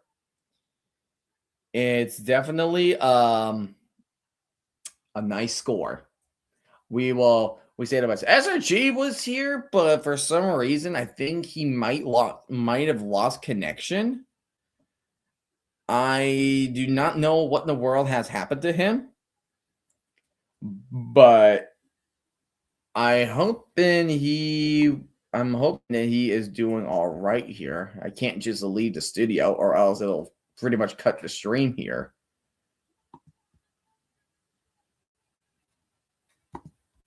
Yeah, because I can't because because SRG is the one that is hosting. Serrano Guy is the one hosting, but I think he lost connection around the time that by the time the field goal was good for 55 yards from Michael Lance. And SRG I think he just lost connection, and then I pretty much can't do anything. I can't change the score and nothing. So, like, I don't know what more can I do.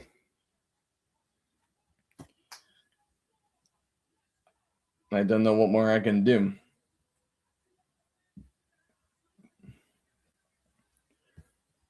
But let's see. Offensively, Jalen McClendon is 7 for 12, 61 yards.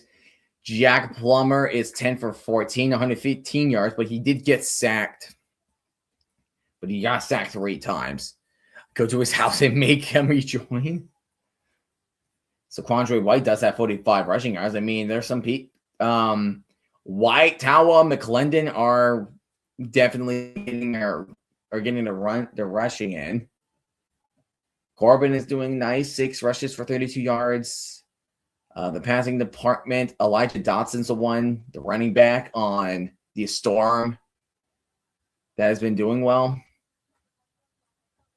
Oh, there's 2 Elijahs on the Storm. There's Elijah Dotson and Elijah Badger.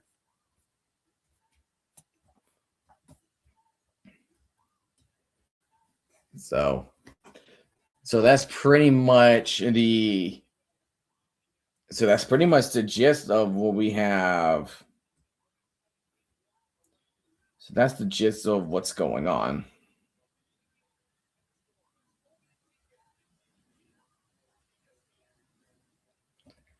But I better hope that he freaking comes back soon.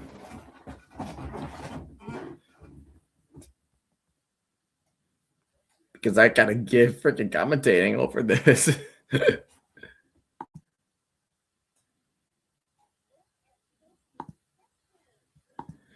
So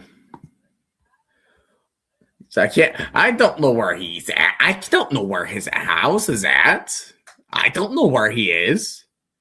You freaking tell me where his house is.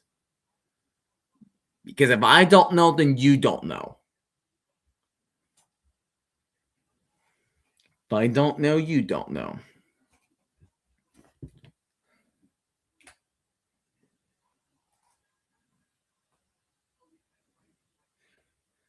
I mean, guys, heck, I don't know.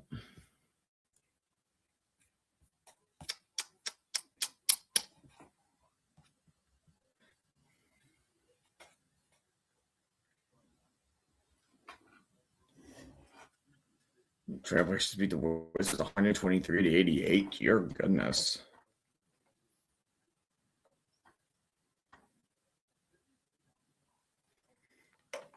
And dear goodness.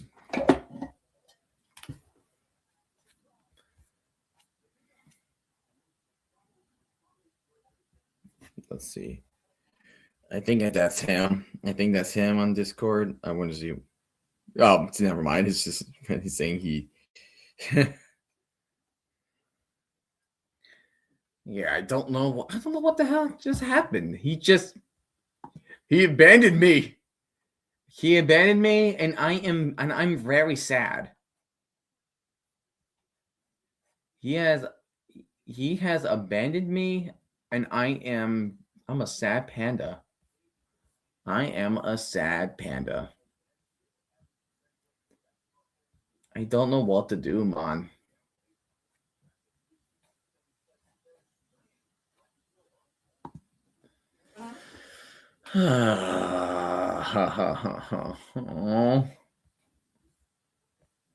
I'm all alone. There is no one here beside me. I am all alone and there's no one here beside me.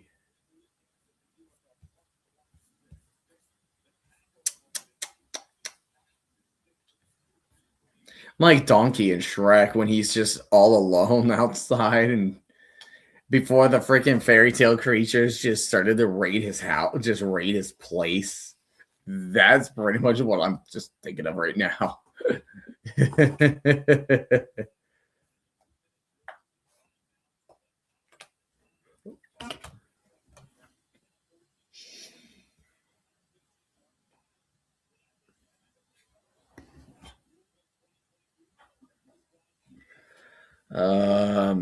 Man.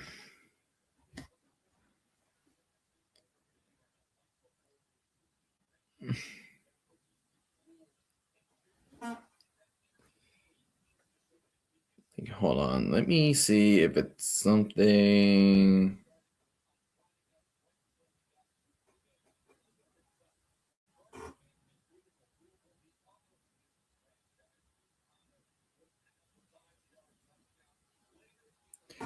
Let's see. Okay. So that's what I just want to see if nothing terrible. I want because the thing is, it's like my stream would end if he left.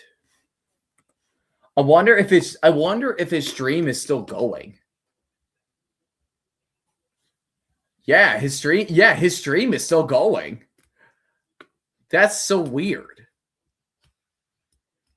Like his stream is still going. So what is going on?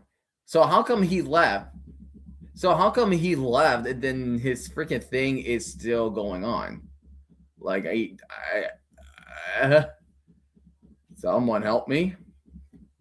At least Matt McCrane hit a 4-point field goal. I mean, I'll take it, but still, that game freaking that sucked. That definitely sucked. That game totally sucked.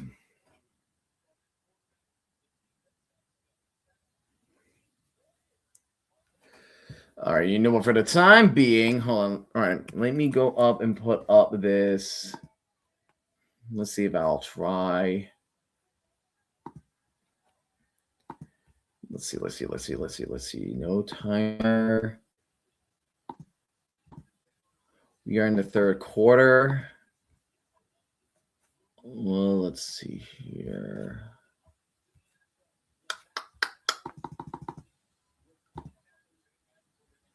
There we go. We're looking at the scores. How many? Let's see how many penalties do they have? 2-1. Okay, so 2-1 with 3 timeouts. Let's see if I can.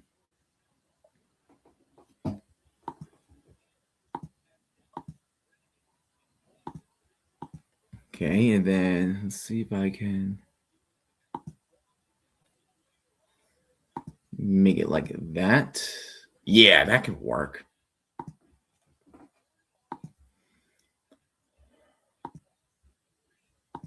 Yeah, we can definitely make it work like this. All right. Let's see here.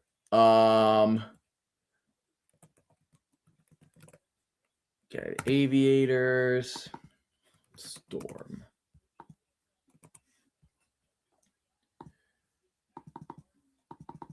And it was 6-9. Alrighty.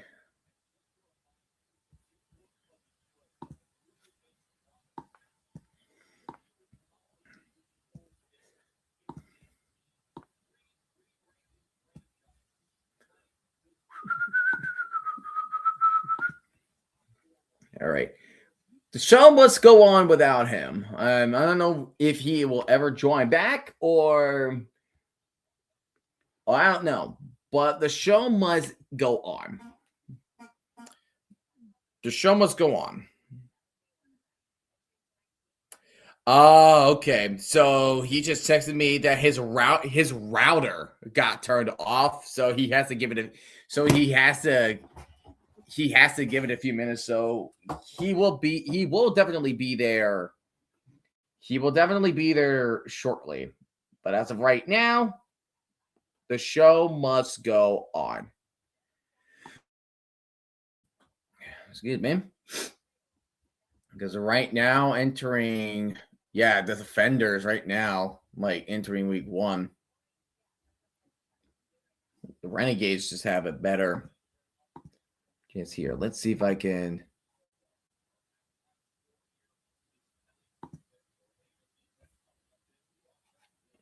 Okay, so I cannot freaking share the freaking thing because he has to allow the share.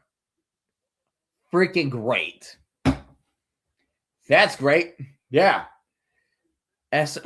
See, this is why we can't trust we can't trust Serena Guy with this stuff, bro. Man, I can't trust him. SRG, if you're watching this, that means I cannot trust you. I can't. I freaking can't, my friend. But it's a good thing that it's a really good thing that we're still alive. It is definitely a good thing that we are alive here.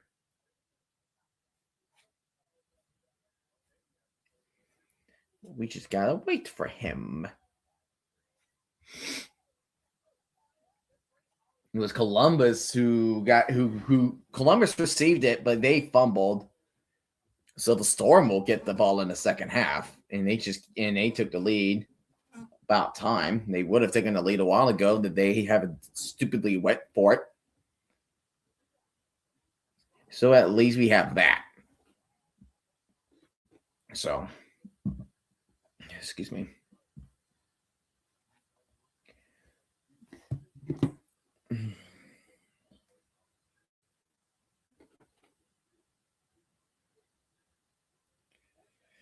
But yeah, that's just unfortunate.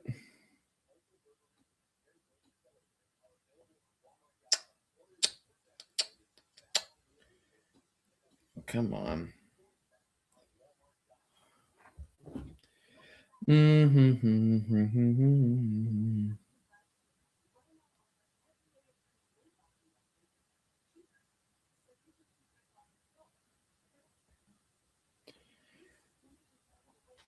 So as of right now, like the teams, it has been quite neck and neck, but it's like Columbus or Orlando is just Columbus is having getting a disadvantage mainly because of that fumble.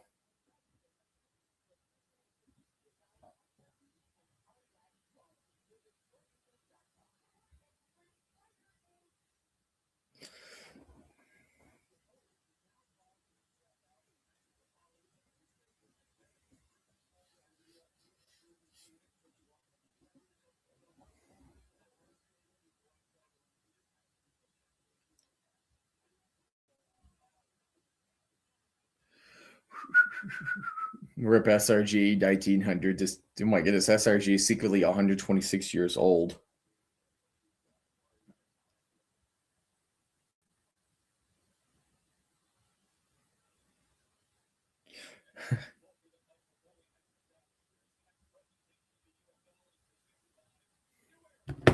But excuse me. All right, so it looks like we are about to go ahead and kick off for the third quarter, second half. So hopefully, both teams on either side have made their adjustments. So we shall see. And then Orlando Magic with 139-87 loss. That's the largest in their franchise history. They lost by 52 points. Dear goodness. Yeah, Orlando. Yeah, so Plummer got sacked. So Plummer got sacked 3 times. He got sacked 3 times. And Orlando really needs to pick it up on the defense. So that might be, so that could also be another, that could be another factor too.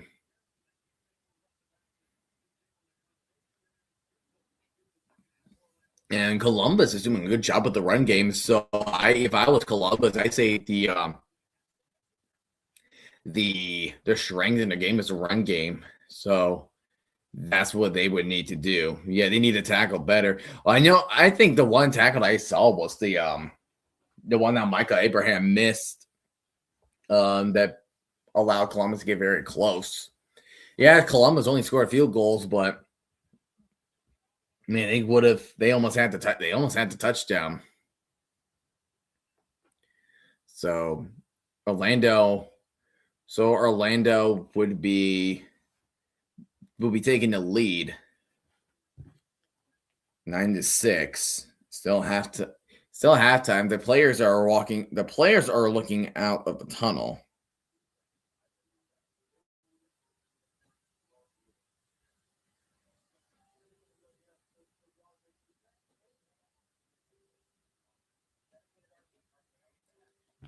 So, SRG, where are you at, brother? Where is that guy at?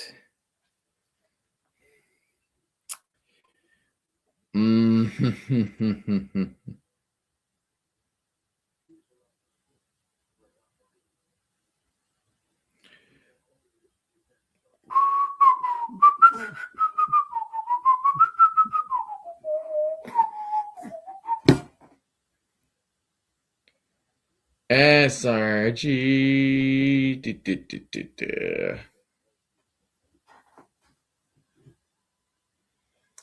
Beginning of the third quarter now. The Storm will begin to drive on offense. Oh, look who's back again. Yeah. Well, I'll be on my phone at the moment. Hey, can you see if you could try to get the scoreboard up? I have it share screen, but I can't activate it without you.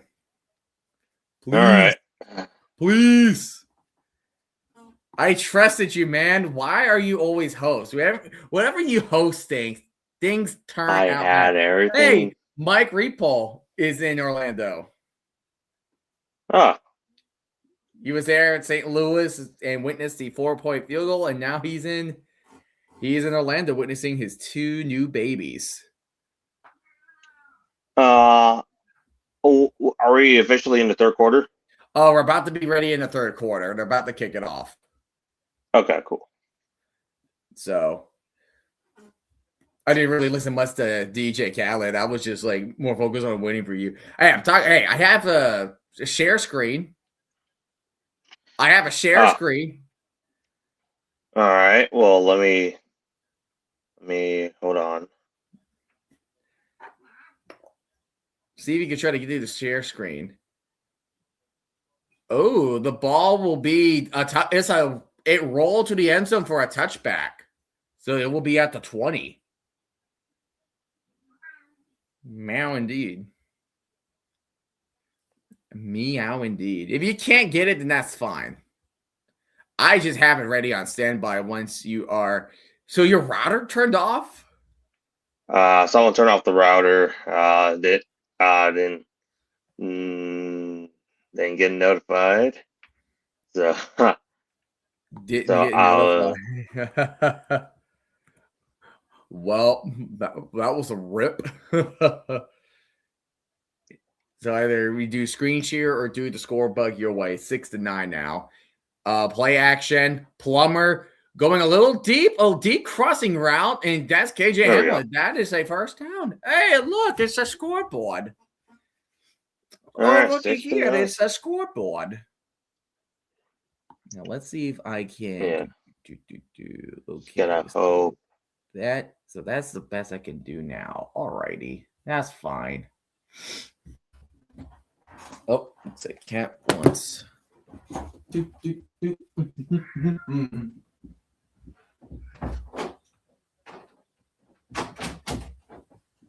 Alrighty, first down and 10. Corbin. Oh, he will get tackled for a loss. Great play from the Aviators defense. Looks like the defense has been working out pretty nice tonight. They do have 3 sacks. Ron Stone will get has 2 of them already tonight.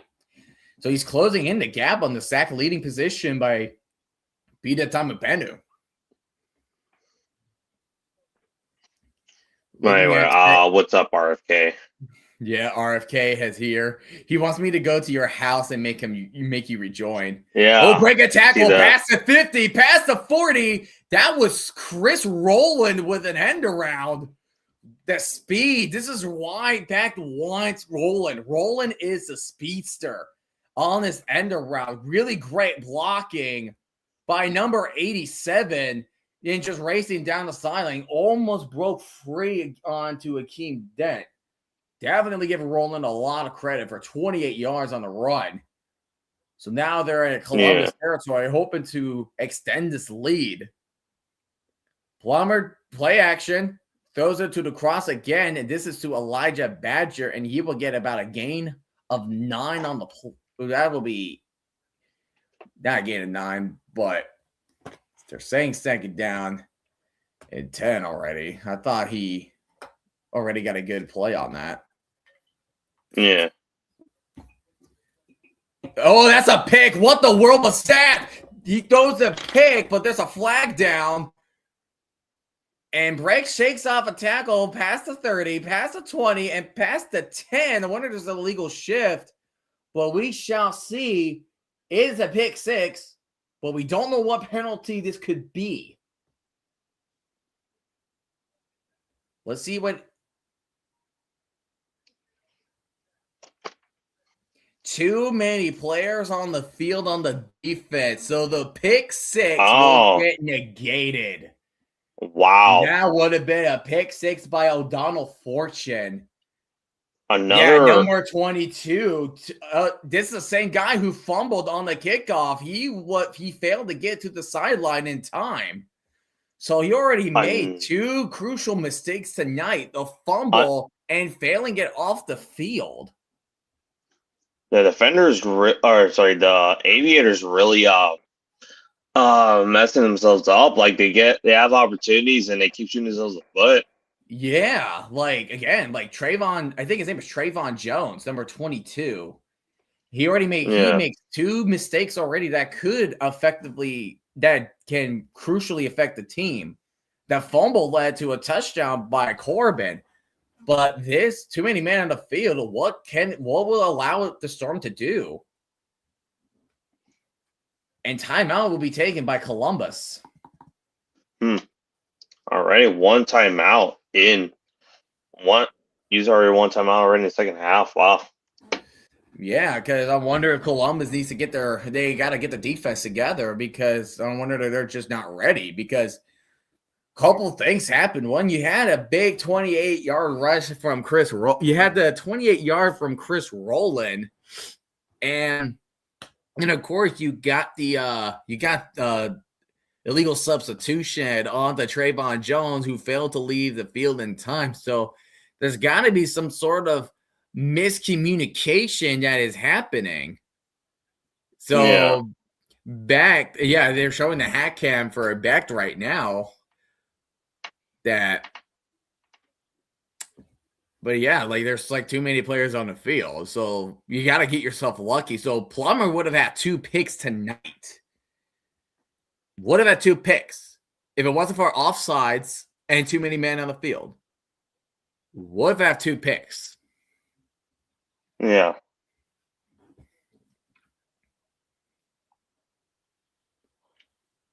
Just don't know if he's the guy or allow DTR to step in. But 1st and 10 from the 24 now. handing it off. He will shovel past it to KJ Hamler, and Hamler is going to go ring around the rosy, and he will get to the 20, will step out of bounds around the 20 to 19-yard line. Will pick up about 5 yards or so. Wow. I thought you want. Oh, wait, so you're doing it. Your camera's on your phone, right? Yeah, I'm using my data on the phone right now, so just Yep. So I got you with the play-by-play. I got you. yeah. So I'm sorry that the router got cut off. yeah, I was like thinking like, oh, I was saying like, all right, I guess one of the Wi-Fi signals got out. I'm like, all right, give me a second to reset it, and then after that, I was informed, hey, Quick I was pass like, to wait, Roland. Roland gets the first down to the 12. So rushing for a first down, and now he catches it for the first down. So already Roland's making some good strides. First and 10 at the 12. He's going to hand it off to Corbin, and Corbin will run this into the end zone, and he does. Touchdown, Storm. That's his second of the night. second of night again. Second of the night for 13 yards. Jashawn Corbin. Are they gonna go for a kick, or they or you don't know yet? Don't know yet, but I think you might go for a kick because they tried to go for 2 earlier. That did not work out. Yeah, so they are gonna go for the extra point here. So only 1 point To make it a 10-point game. They're trying to make it 16-6, but Columbus Again. So Trayvon Jones is the single culprit. The mental mistakes from Jones it shows proof. Yeah. Kick is up, and that extra point is good. Storm up by 10. The Aviators really need to make some work happen on the offense now. But yeah, so you have one of the players. So I think that was Tompkins going left, but he kind of overcommitted way too much on the left, and he did not attack the gap. He did not attack the gap. He just went around instead of going through the gap to stop Corbin, and that allowed him. But again, like, whose fault is it the blame? So again, whose fault is it the blame to have the Aviators down by 10 right now?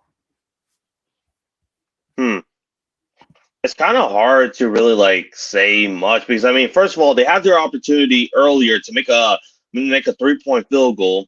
They're in that whole long methodical drive, so they could have been right now at a 7-point game. That's one mistake. The other mistake you could say is Jones as well.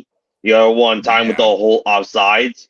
So I feel like there's a whole lot of uncertainty that it takes. So I think my Wi-Fi should be back right now, but I'll give it a minute before I actually sign off here and then come back. Gotcha. But so mainly failing to take your points when you're at the 2, I think that is definitely one of the miscues right there. But I think the biggest culprit, because there were some. Because it's the defender's main culprit when they lost their game was the offensive lineman that led to bad QB play from Tyamu. Yeah, but that's because it's a snowball effect. But tonight, the biggest culprit of why the Aviators so far are down by 10 is Trayvon Jones, because he fumbled on the kickoff that led to a touchdown by Corbin. Then he failed to get off the field. He failed to get off the field, which caused an illegal substitution. And guess what? That led to another touchdown by Corbin. So if you were Trayvon Jones, it's you really got to be thinking okay, I really got to get my crap together. Get my act together. Yeah. You got to get your act together, because the mistakes that he's been making so far has put the team behind. Yeah. Because it's what's that? Oh, this used to be good now. Hold on. Let me All right, exit I'll out keep here. him busy. I'll just keep on making him busy then. But yeah, Jack, and the other thing that is kind of because like when you lose games, you All right. not because when you're losing games, you have to look at a couple things, right? Did you lose the game because of one play or one player, or was it just many multiple factors into one, or it's just one factor that led to a snowball effect? Because Yeah. for the Kings lost, like they did what they can, but the interception kind of put them down. Yeah. Defenders was the offensive line being bad that led to bad quarterback play and being undisciplined. And the Gamblers was pretty much just they really haven't been it was just all around. I mean, the defense was okay. Shout out to Malik Fisher and Anthony Hines for playing all right. But like bad QB play from Henderson kind of dragged them back and failing to stop Austin Reed passing the ball around. Yeah.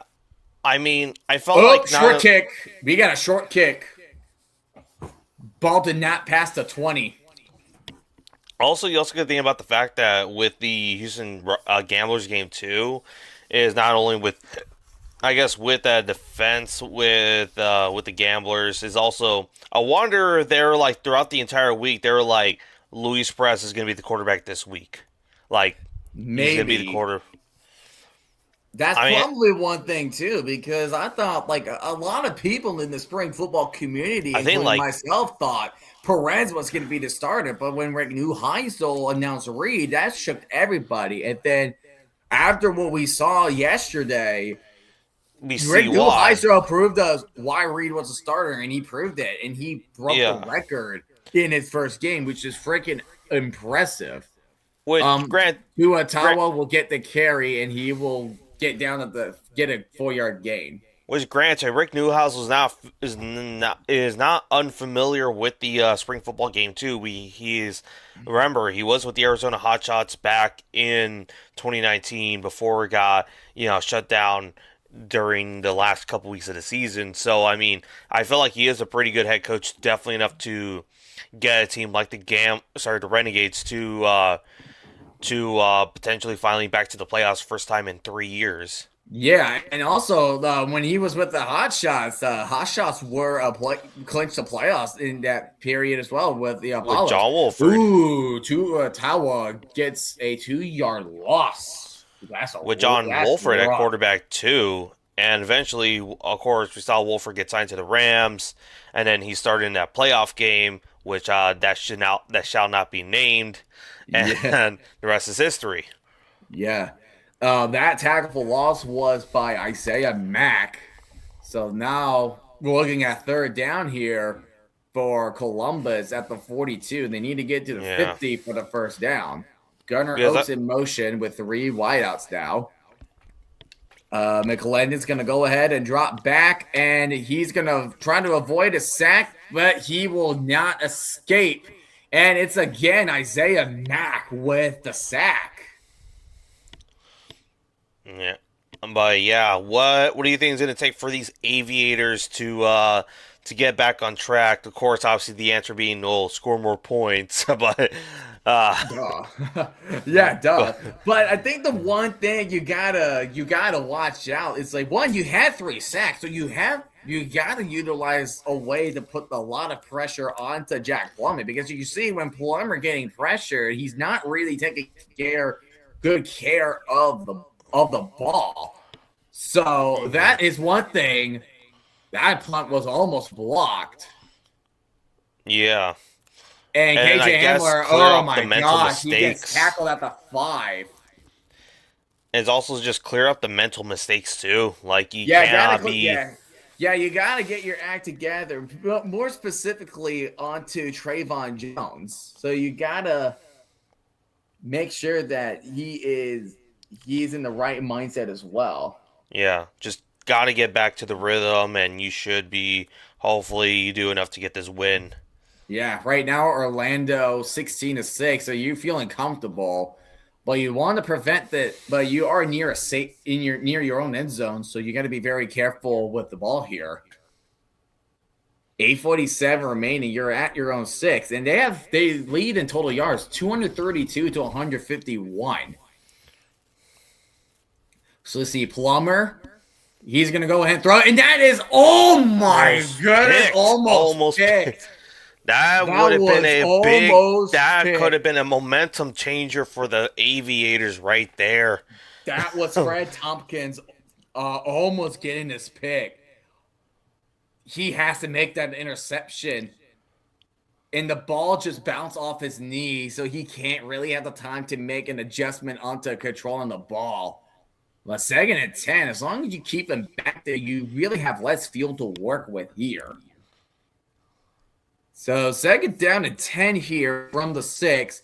Plummer will throw it to Elijah Badger, and he's breaking free. 30, 40, 50, 40, 30, 20, 10. That is touchdown. And there is a flag on the play that could be going back. Yeah, it's gonna kind of go back. But that was 94 yards for Elijah Badger. What a run by Badger. Probably. I'm not sure that would have broken the Aviators right there, but one missed tackle, man. That would have missed tackle right there, like. That could have been a big stop. That's illegal, blocking it back on the defense. Yeah. Or offense, whatever it is. I can't tell you which way it's on the offense. But yeah, you still get a first down because it happened after the first down. Yeah. Like, look at this. He was never down. Never down. Momentum changer for their Storm, Storm. Well, we got to see. Yeah, so all right, so they're at the 25. They're at Columbus's 25, so that would have been a touchdown. Yeah. But still, big play. Got to give a lot of credit to Elijah Badger.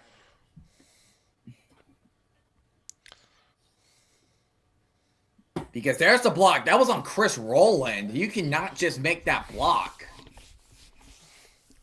That's a little bit of a mistake from Rowland. You cannot make the block like that. Yeah. Like, I get you don't want any defenders, but you got to come up with something crazy. Elijah Johnson will get the carry, and he will get about a 4-yard carry. Oh, man, and Columbus and defenders are playing. Oh, my gosh, are we already getting a tank off? Yeah. I think it's too early to tell. I'm not ready. The only team I'd probably say the Gamblers.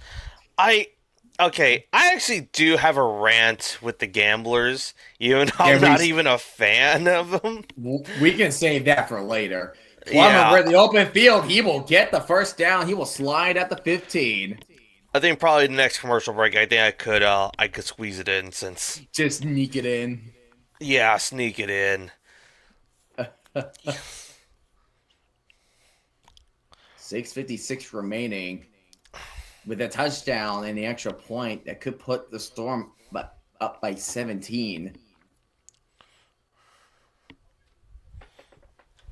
We shall see. First down and 10. Handing off to Dotson. Dotson going left. And there's the gap there. And he will be brought down at the 5. So that is close to a first down. Elijah Dotson, almost a 10-yard carry. The running game is definitely getting ready to be improved. With a two-headed running attack, that is Corbin and Dotson. 2nd and 1 now. Handing off to Dotson. And Dotson will get the first down. He'll get down to the 3. 1st and goal now. So good news for our friend Thomas. He got a shutout tonight. 8-0 Mariners win. 8-0. Wow. Wow. On Sunday Night Baseball, on the first Sunday Night Baseball game on NBC. Nice. That is nice. I'll watch his video probably after this game, but yeah. Nice. First and goal from the 3. Fox in motion. Oh, botched handoff. It was Dodson bobbling the handoff. That is about a 6-yard loss. It went all the way back to the 10. A big yikes moment. That is definitely a yikes. That's a mental error for Dodson. But I think he'll clean it up. He'll be back. Dang. I mean, you're lucky it was not recovered by the Aviators. Yeah. You're definitely lucky in that department. But another play, they still have something. It's not over yet. Not over. It's just one play. It's not over yet. From the 9, second and goal. And Plummer's going to drop back, and he's going to throw it off his back foot. And it's Chris rolling with the toe tap catch. Touchdown, Storm. Third touchdown of the night for the Storm, and it belonged to former defenders Chris Rowland. It's my boy Rowland. Lucky Jackson TD, Jaden Mickens MVP game or at least game MVP for the Stallions, and now Chris Rowland TD. Yes, sir. I'll take it. We got the trifecta. So, yeah, Columbus, if there is a time you need to start scoring, that time is definitely You are now down by two scores. 16. It is now 23-6. 17-point game. Still a 2-score game in the UFL. Yep, 17 points is a 2-possession game. It's not a 3-possession game because of the 3-point attempt. Yeah, this is...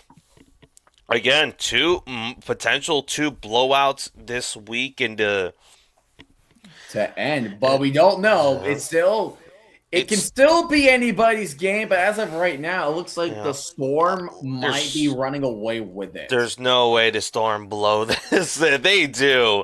Let me get my rant right now of the Houston Gamblers. All right, Houston Gamblers, 5 years. The Houston Gamblers, 5 years, even as the Roughnecks, you exist as a franchise. Or 4 of those seasons. 3-7, 5-5, 1-9, 5-5. And now, of course, 0-1. How are you alive? How are you alive? You're pretty much like a cockroach to this league. Every year, this team just is so buns. I don't know what to explain this. You bring in, Kevin Sumlin does a terrible 3-7 season. You bring in CJ Johnson, who did a 5-5 season. Cool. Guess what? He was not that great. 1-9 season followed by that. Then another 5-5 season thanks to Jalen McClendon being the best quarterback you had probably in Houston Roughnecks Gamblers history. Unless you want to count Kenji Bahar. But and all of that still haven't made the playoffs, not even once. And I don't know this team. I feel like, how are you alive? How are the Michigan Panthers dead? I really want to know. It's like the equivalent to bringing Freddie. It's like firing Freddie Kitchens after one season. You bring in not even Adam Gase, Dennis Allen for 3 seasons, and you're like, you know what? Maybe Freddie Kitchens wasn't bad after all. Let's hire him back. That's what's the equivalent to this. There's my rant. Yeah, it's like, why hire a coach that was there before that went 3-7?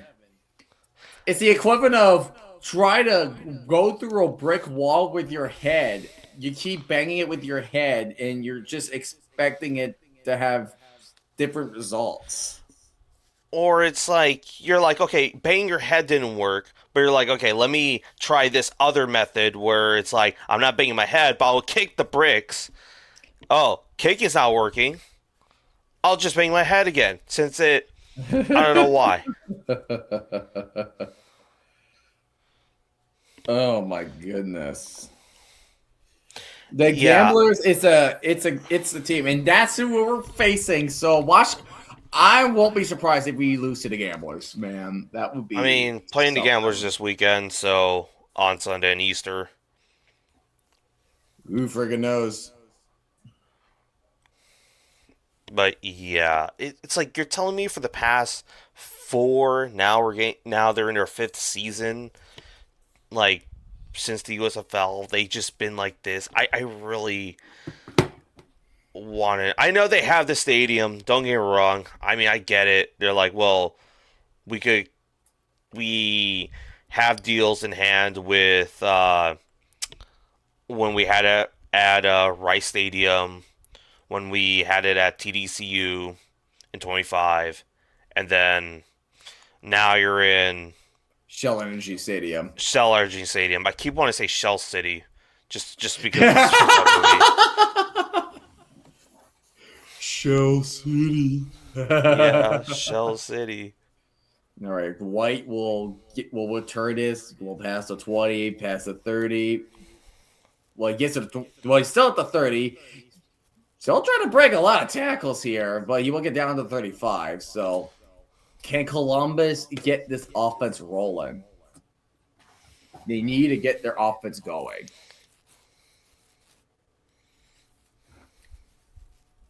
So, oh, Yeah.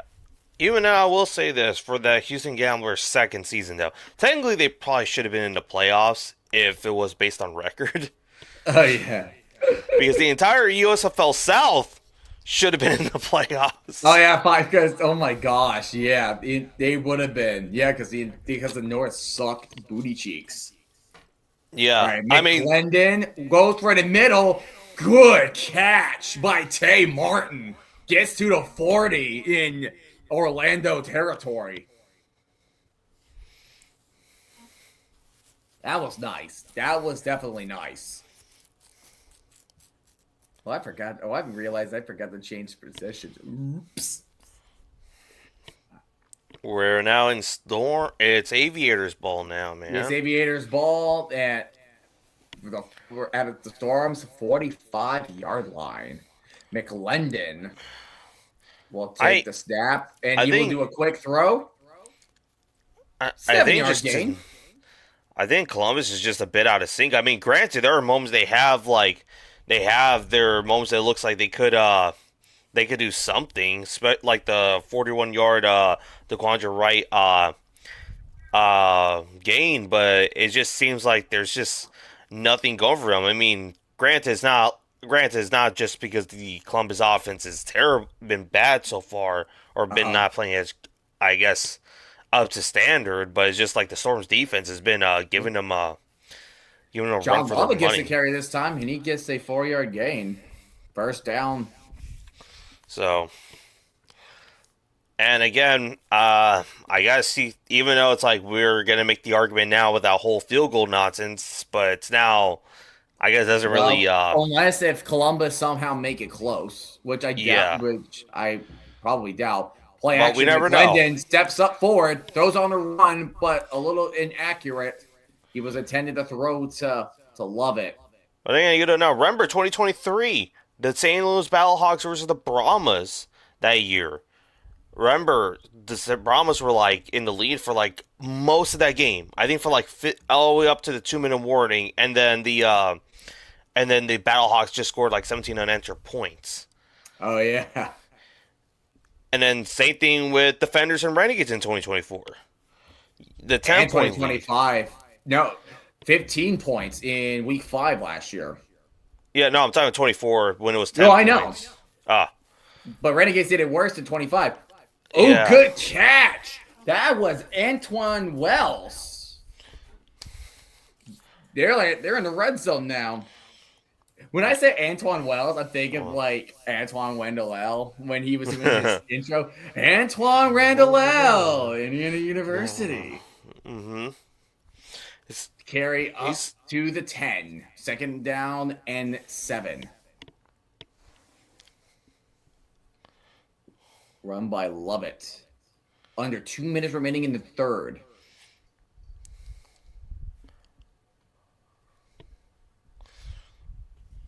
already. Second down to 7. What does Columbus do? You got to go for it if you don't get it by third down. I mean, week 1 has been definitely in the definition of defense for sure. Like this. At points, yes.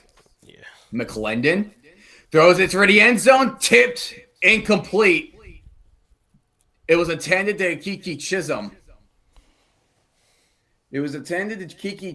Alan George was one of the Storm defenders in coverage. 3rd and 7 with a minute remaining.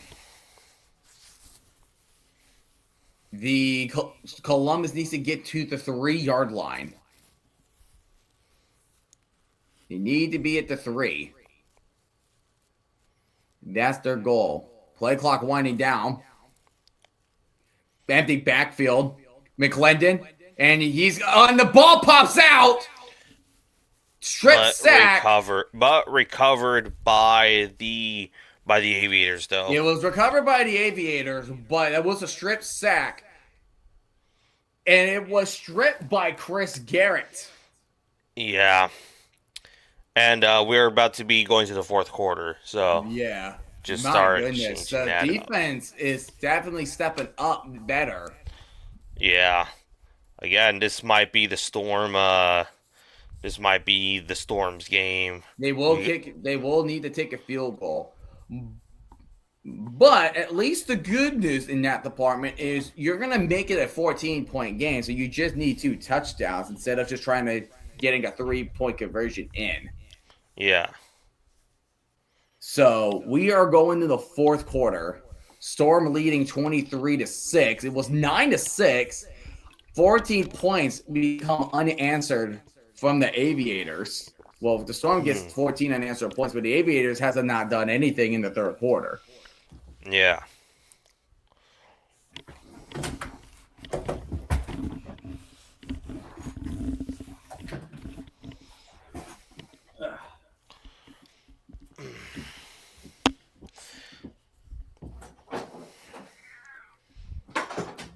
Wow.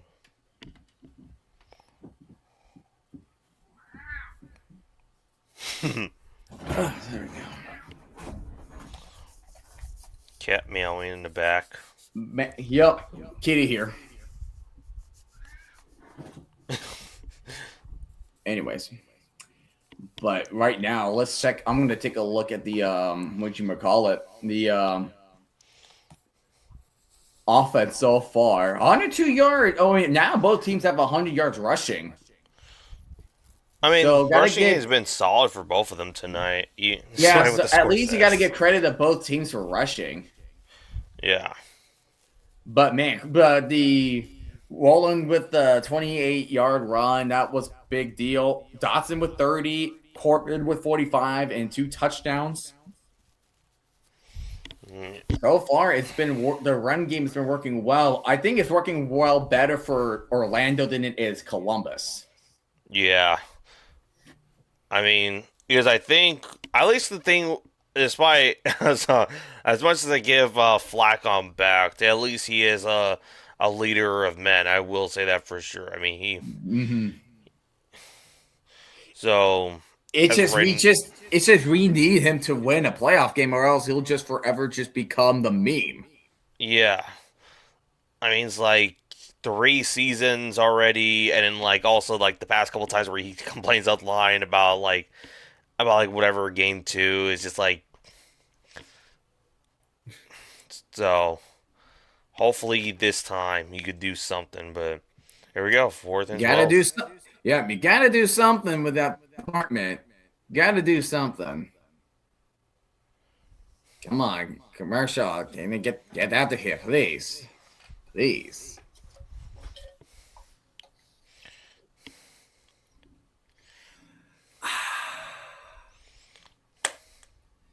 I'm drinking that high quality H2O.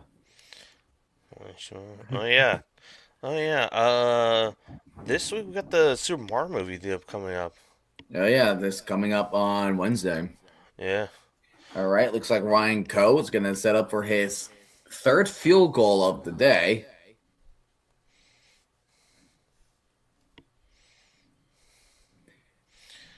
But So, okay, get ready for a DraftKings Sportsbook jump scare shortly.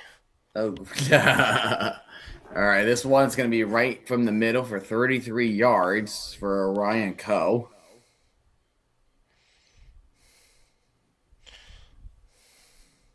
Alrighty, let's see. Snaps there. Kick is up, and that's good. All right, it is now a 14-point game here. So Columbus, 14 points. and still plenty of time left. So I mean, it's doable, but it's more just you got to lock in at this point. You cannot Oh, yeah. miss any tackle. I mean, it's just those. Just don't miss any tackles, and just try to second time where the UFL football. Okay, so did you see on Friday's game where like the UFL football just decided like to kind of plop a bit on the Kings game? The plop? What do you mean? Like the UFL kickoff, like on the tip, like it falls off. Well, it was because it was windy. Yeah. Because it was like very chilly that night. Like I heard like from that game, it was it was cold. Like it was Apparently, like the feel like temperature was in the what you would call it. The like feel like 60s, temperature was in the 50s. late. It was in the late 30s or the high Wow. 30s. Wow. Like it was really chilly that night. Yeah.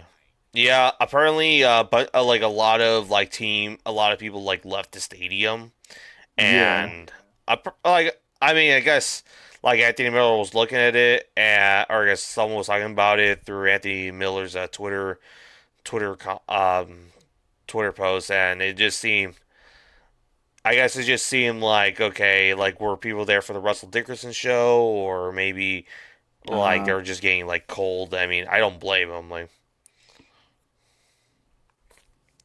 But yeah. All right, there comes the kickoff. And it's gonna be it's gonna be a touchback. Yeah. I mean, for replacement refs. Oh my gosh, now we have replacement refs now. Gosh, That's gonna be something. Twitter is going to explode. Yeah, Twitter is going if to we start explode. the season off with If we replacement get refs, something similar to the Fail Mary again, oh my gosh. yeah. Luckily, the Seahawks and the Packers don't play this season, so if it happens to someone else, that's I not. heard when Tom Grossi was doing a video on the worst losses and he had it as honorable mentions, the worst part was like they got the actual officials the week after the Fail Mary happened. Yeah, because That was a I kick in the will teeth. say that was clearly an interception on the film, but they were like, it's a Yeah, touchdown. we say otherwise. Yeah. Yes, DC versus Columbus. That's Friday night. Orlando Yeah. will host Louisville at Saturday at 8 on ESPN, and Birmingham will travel to Houston on next Sunday at 6. That's okay. I guess it's in Houston. So okay, the thing about this. So last year, the Stallions had a game during Mother's Game. It was I think that was the Brahmas game, and of course, knowing about Alabama being in the church belt. You're playing on Easter. Yeah, but it's in Houston still. So, but the attendance was bad that week. Yeah, and it's like state of silence is pointing out. I mean, yeah, like people are gonna go to church or spend time with their moms on Mother's Day than go to the Stallion. Walmart's gonna get stacked. Stallions Brahmas game. So, like, I mean, yeah, I don't blame them. Like, and then this time, I mean, granted, it's in Houston, so if there's some low attendance. On Easter, that's gonna be. A lot of people go to church in the morning, so I guess that's the reason why they kind of changed it to 6 as opposed to 12. True. I mean, that's true, but even then, it's like gamblers also for like a bit for the past like couple year now, they have not been known for like good attendance too. So that's also That is true. That is also true as well. That's a kick out of bounds, so Aviators might get some decent field position here. Oh yeah. Thoughts on Kratos as the mascot for the Storm? that's not that's not my God Slayer. I will say this: it felt like irony right there. It felt like irony because I'm like, dude, that's like a Zeus costume in a and naming Kratos. That's just like that's like the Can you equivalent imagine to if like Kratos just saw this? It's like, what? No, yeah, you feel like, what the Sam Hill is this? yeah. All right, 1st and 10 from the 35. So that's some decent field position for Columbus. If they need to try to make it a one possession game, now's your chance with 12:50 remaining. All righty, 1st and 10 from the 35-yard line. McClendon is shotgun. He's going to drop back. Throws a quick one to Tay Martin, and he will get a 7-yard gain to the 42. Good so far. Good so far. 2nd and 3 from the 42-yard line. Guess need to get to the 45 at least for a first down. McClendon throws a quick one. Oh, he holds on to the pass. I thought that was going to at least get tipped or get picked off. That was caught by Rock Taylor. And Micah Abraham was the one in coverage. But shout out to Taylor for holding on to the ball. Yeah. Still got a first down. You got a first down at the 47. Alrighty. Dropping back McClendon. McClendon going a little deep on the left side. Did it bounce? Is it incomplete? They're going to say incomplete. It was intended to Rock Taylor. But I think the ball did bounce before he get his hands on it. If I think that is what the call is. Yeah. The hat cam. That's definitely something new. Can we get the hat cam from Mike Harley? McClendon in pressured. And Zaquandre White was not ready to catch the ball. Yeah. That pressure was all over on the McClendon. Like I said, like if you want the hat cam, get the one from Mike Harley. Get the one they use. What's that freaking bean teacher's name? Was it Mr. Howard? The ball teacher, right? Yeah, the ball teacher. And like I think it was Howard. Because I know Principal Franklin. I know Principal Franklin. Yeah, I think his name is Mr. Howard. And then the other teacher, Miss Briggs. Yes, Miss Briggs. Man, she's a bitch. McClendon breaks free, gets to the 40, but as he slides, he does get hit. I like how it's like there's some shows where it's like the teacher, like where the teacher is just like mean, but then like where the actress is just like mean, but then like when you see their other roles, they're just like, oh, they're like the nicest person you ever meet, and it's just like it throws you off, and it's just like I don't see you as like the nice person. You played the mean person so well. So McClendon dropping back, throwing off his back foot. Oh, almost caught to Alize Mack. But that's kind of felt like when Bryan Cranston was casted as Breaking Bad, because he was known for his comic roles, like being Hal and Malcolm in the Middle. Jerry and then Seinfeld when he was the doctor. Yeah, that's what my parents had been telling me about it. And then now when he was being casted to be Walter White in Breaking Bad, everybody's like, are you really hiring a comic actor to play in a serious role? Yeah. God, dude, to the people that got their words eaten. McClendon dropping back. He's going to throw this for about a couple yard gain to Condre White. They're down. I mean, it's like, granted, to be fair, Hal was originally got a role for another sitcom job, like, after Malcolm in the Middle, but Hal was like, no, I want to, like, do something a bit different with this role.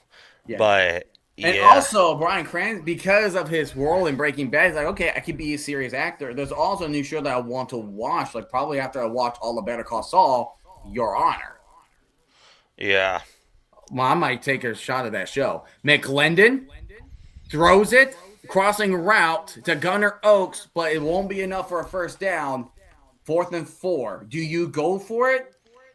Because if you kick a field goal, you'll be down by 11. I think knowing the situation that it is, I feel like you have 8.5 minutes, so you might want to go for it.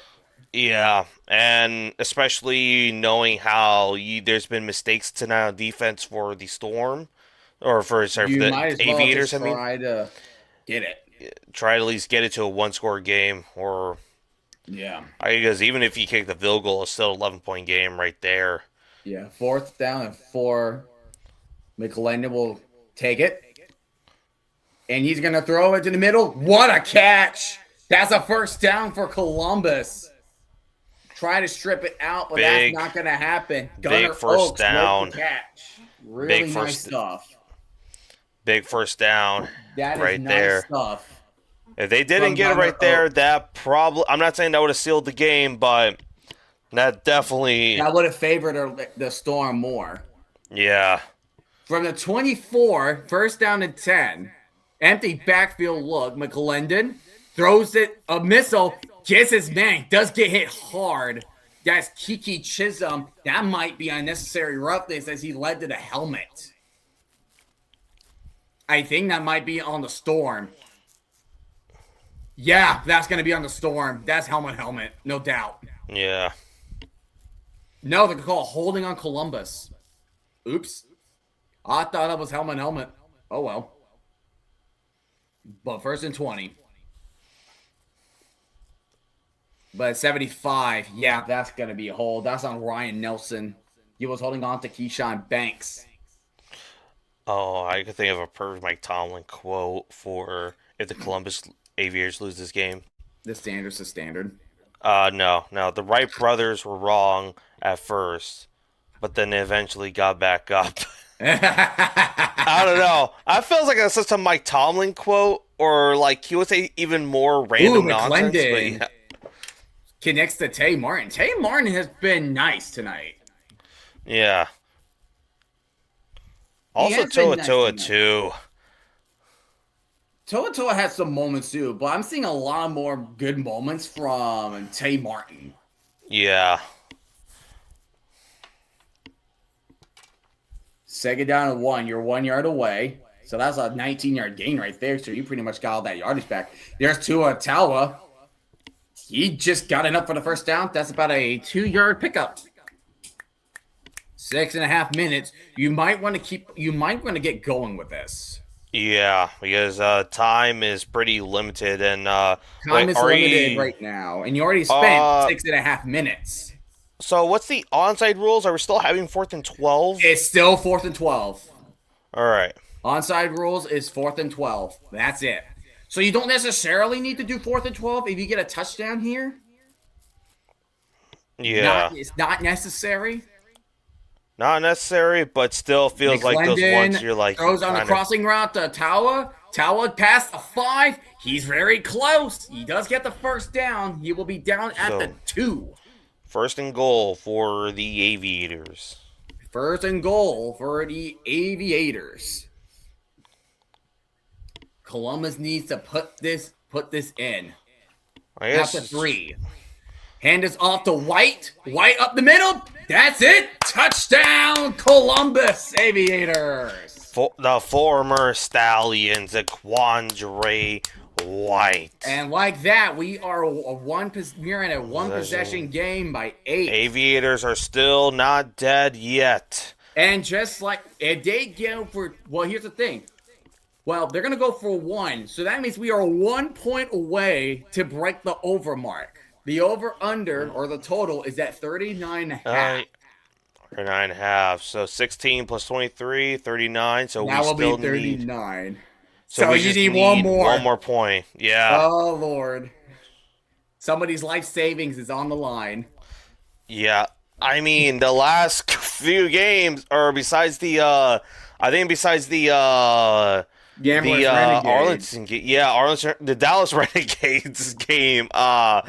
Besides the Dallas game, the other two games did not make the over, if I Yeah, recall. no, they did not. They absolutely did not. Yeah, I think a lot of people were expecting a high score game, including myself, for the Battlehawks Defenders game.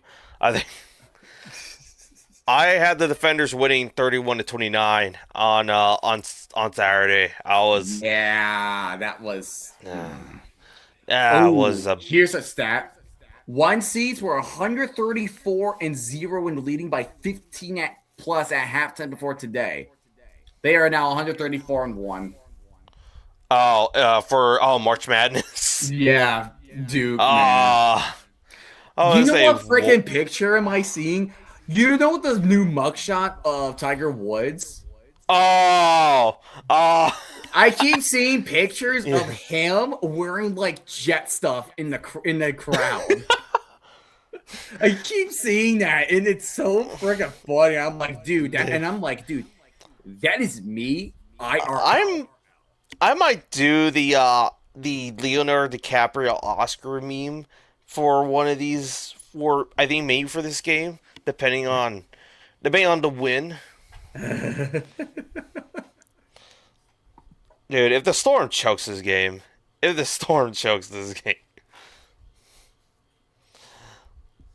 I really don't know, because I really had maybe an ideal ranking up until now. So this is still tough to gauge. The Browns have decided they were not comfortable with defensive end AJ Epenesa's physical. They will not sign him to a 1-year contract they agreed to. So Epenesa's back on the free agent market. Already. Well, that's the news. Yeah. Up next week, we got Defenders Aviators, Kings at the Storm, Stanley's and Gamblers on NFL Network, and Battlehawks Renegades Tuesday Night Football on FS1. Tuesday Night Football, I mean, at least okay, another thing with the schedule this year, especially with Columbus, that Columbus is playing like the teams they play like twice a year, like in back-to-back weeks, like all of them are like, which I'm not sure that's a gimmick or that's just like they just couldn't like get the scheduling like right, since of course there's like some teams have like multiple teams, like they're gonna that multiple teams playing there, like a practice stadium with the soccer team, Shell Energy. Freaking Avion Plumber saying, watching Orlando wide receiver Chris Waller tonight, you know DC just shaking their heads. Yeah, that we needed Roland, and his performance just shows them why we needed him. Spring Football Zone on Twitter said, DJ Khaled halftime show during the United Football League game stats. 20 songs played in 5 minutes. Half the songs he didn't sing in, and 10 seconds for songs were played. Cinema. Hashtag UFL. Yeah, because DJ Khaled's not really much of a singer. He's just a DJ. He's a DJ, or but he's been more as a music producer. Kind of bobbled a kickoff, but he got it. But he will not. He barely gets to the 20. Yikes! KJ Hamler bobbled a kickoff. Oopsie daisies. You know, imagine being Michigan Panthers fans right now, or teams or fans that He's game. Like that kid after Rowley and Gregory performed their little magic show in Roderick Rule, and he's like, that should have been me. Oh yeah, because that game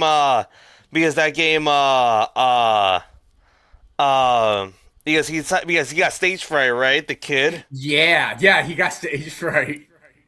First and 10. Plummer's going to hand this off to Corbin. Corbin gets past the first down mark. That's a 12-yard gain. First down, Storm. We got some awesome Reapol inspired play calls at the UFL Storm. Noble and Reapol left have both been called by Colin Thompson tonight.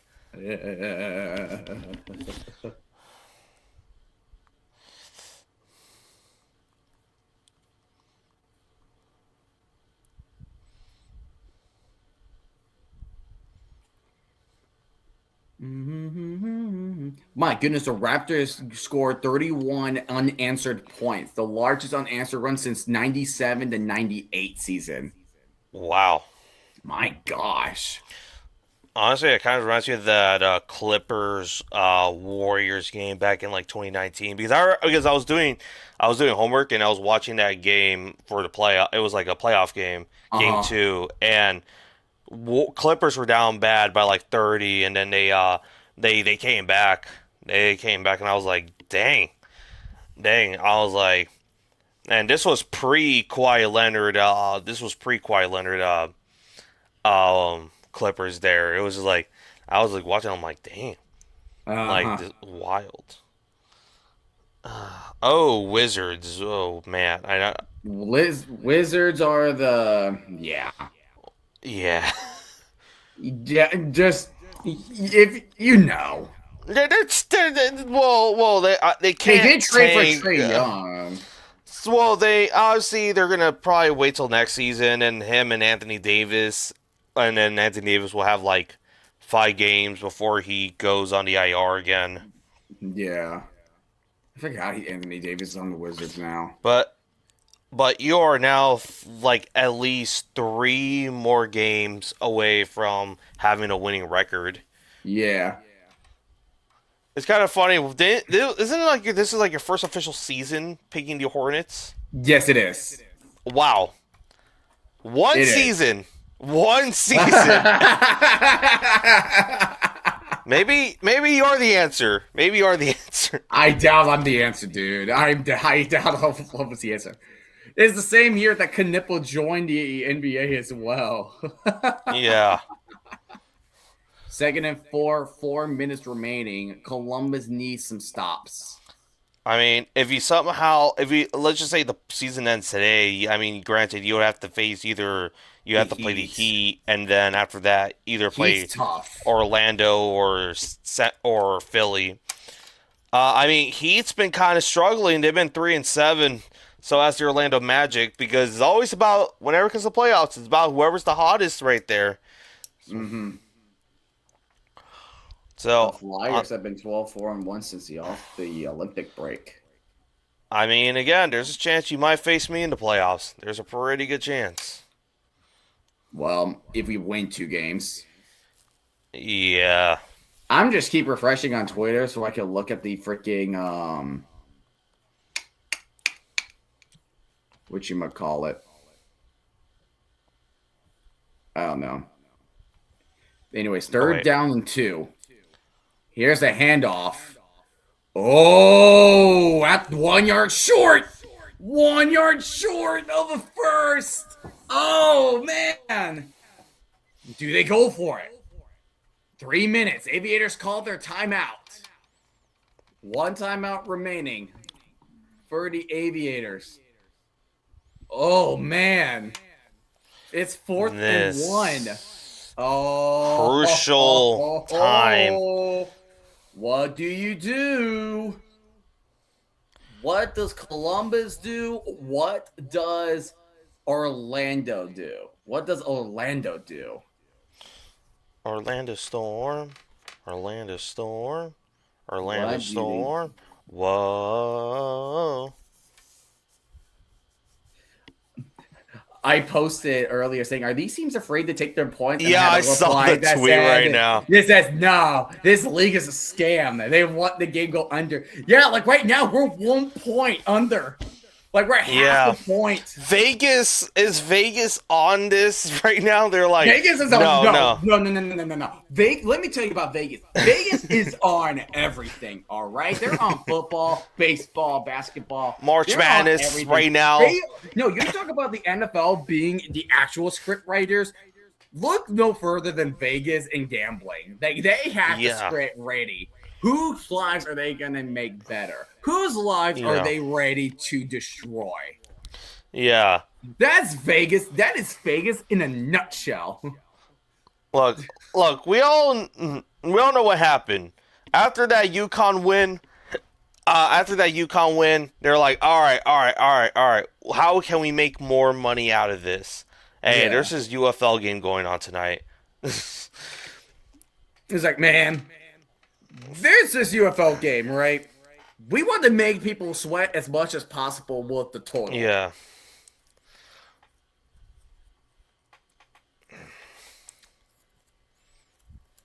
Like, what more can you do? I'm looking. I am keeping an eye on the because sometimes it's after the game, sometimes it appears in the fourth quarter. But I'm looking for the attendance numbers for the Storm. Yeah, I was kind of looking. I was trying to look at it right now. Yeah, that's what I'm looking at it too. I mean, all right. I guess Columbus does have the 2-minute warning as well. I guess so. They do have the 2-minute warning. They virtually have 2 timeouts. Virtually 2 timeouts, but as of right now, they gotta stop the Storm. Yeah. They need to stop the Storm because they got to get the ball back. You're down by 7. You got to have a touchdown. But the Storm's run game has been pretty effective. So I would not be shocked if they handed off to Corbin because Corbin's in the huddle. Yeah. Corbin's in a huddle now. So I won't be shocked if they're going to hand this to him. So, all right, let's see. 4th and 1. They need 1 yard. Now it's empty backfield. See, is he going to go into center? He does go into center. He's going to sneak it, and he got it to the 45. 3 minutes now. So now Orlando needs to milk as much clock as they can. Yeah, they have to think strategically here. If you're Columbus, how to use the timeout? How do you manage to get the ball back? Yeah, like, do you use your timeout early so you still have more time, and then just use it then wait for the 2-minute warning to happen? How do you? Mm-hmm. It's just those ones you got to think here. I also got to give credit to Orlando for faking it. Because originally it was an empty backfield, then Plummer was just walking up to pretend they're making it audible, and then he just snaps it quick and runs it. He kind of caught the defensive line napping.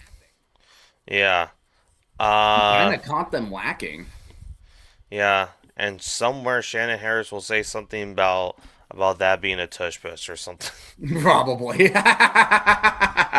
That was probably a rare, dumb, Shannon Harris moment. Oh, I agree. I'm like, dude.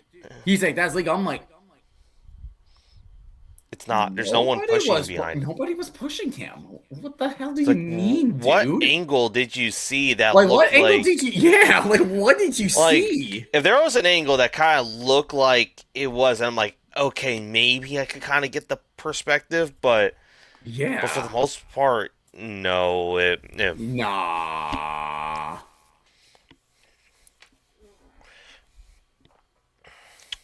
But yeah, this is kind of those crucial moments here for Columbus because let's just say they get all. I mean, let's say they do have to. Yeah. By the way, here's another statistic, right? All right. If you're Orlando. You're at the 45. Yeah. You pass the 50, you can't punt it away. So do you stay back behind the 50 so you can punt it? So that take a delayed game? Well, not take a delayed game. I'm talking about if you hand it off to either Dotson or Corbin, Yeah. when you are running, you are trying not to go past the 50 because once you pass the 50, you can't punt it. Even though if you cross the 50 and take the delayed game, you still can't punt it. It's once you cross the 50, that's it. You can no longer punt. So, that's interesting. Do you just try to take the risk and just go around fourth down so you just kill whatever hope the Aviators have? Or do you like, hey, uh, we're going to trust in our kicker to score a 4-point field goal and to solidify this game.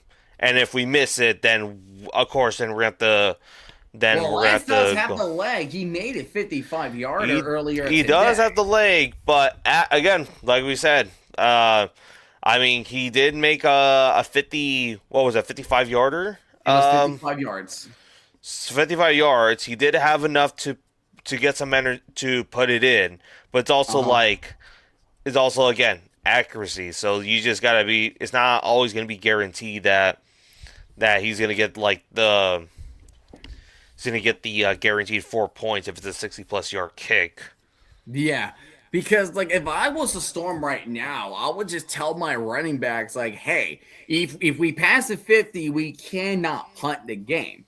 Because if you think about it, because Columbus, I mean, they got a touchdown early on, but from my perspective on how the game is playing, I would try to play for field positioning. So if you are at your own 49, you don't cross a 50, just stay back there so you could just punt it away. That way you can either like try to do like a punch punt. Because you think about it, if you rush 5+ yards and you don't get it, look where the Aviators are going to have it. They're going to have it near field goal range, and they can utilize that time to try and make a touchdown happen within an extra point conversion. Yeah.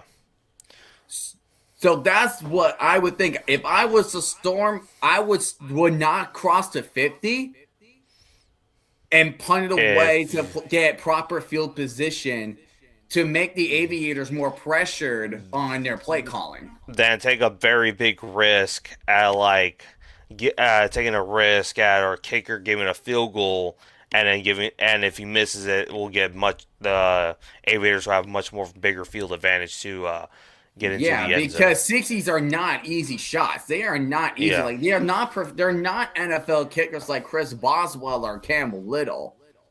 Or in this case, Matt McCrane, because Matt McCrane so far is the only kicker that made a 4-point-yard field goal.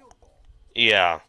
I mean, it's like there's no Brandon Aubreys, there's no Harrison Memphis, there's no Jake Bates. There's no Jake Bates situation here. So unless and with this new rule with the punting, it's like, okay, so now you really gotta think on this. Do you cold-heartedly believe that that you trust your kicker enough, like in Lance, to be like, yeah, he's gonna make this kick? And depends on what they do here. So they're gonna toss it to Corbin. Corbin will lose a yard. And Columbus will take their final timeout. So with a minute, 3rd and 10. So basically, now do you just run it and just kill and just try to kill whatever clock you have, or are you gonna just make a pass play so you could just hopefully put it to be saying that's the dagger? Because right now at that point, it's turning long. So dagger maybe. Yeah. But do you pass it? Or do you kill time? I say kill time. I will not pass it. Well, Lightning, they're gonna take your advice. Are they gonna pass it or are they going to kill time? No. About the 50. If I was backed, I would just run it. Kill time, because if you kill time, you're going to be about under a minute 20. Yeah. Which I know they have no timeouts, but it's like as long as you keep going out of bounds, I mean that is that. Yeah. So here we go with 3rd and 10. So they're going to still in the huddle. Play clock is at 15. So let's see. Plummer under center. Yep. And he took the knee. Yeah. What did I just say? What they don't want to cross the 50. Say? Once they you kill cross the clock. 50 at any time, even if you go backwards on a penalty or getting sacked, you can't punt it. So yeah.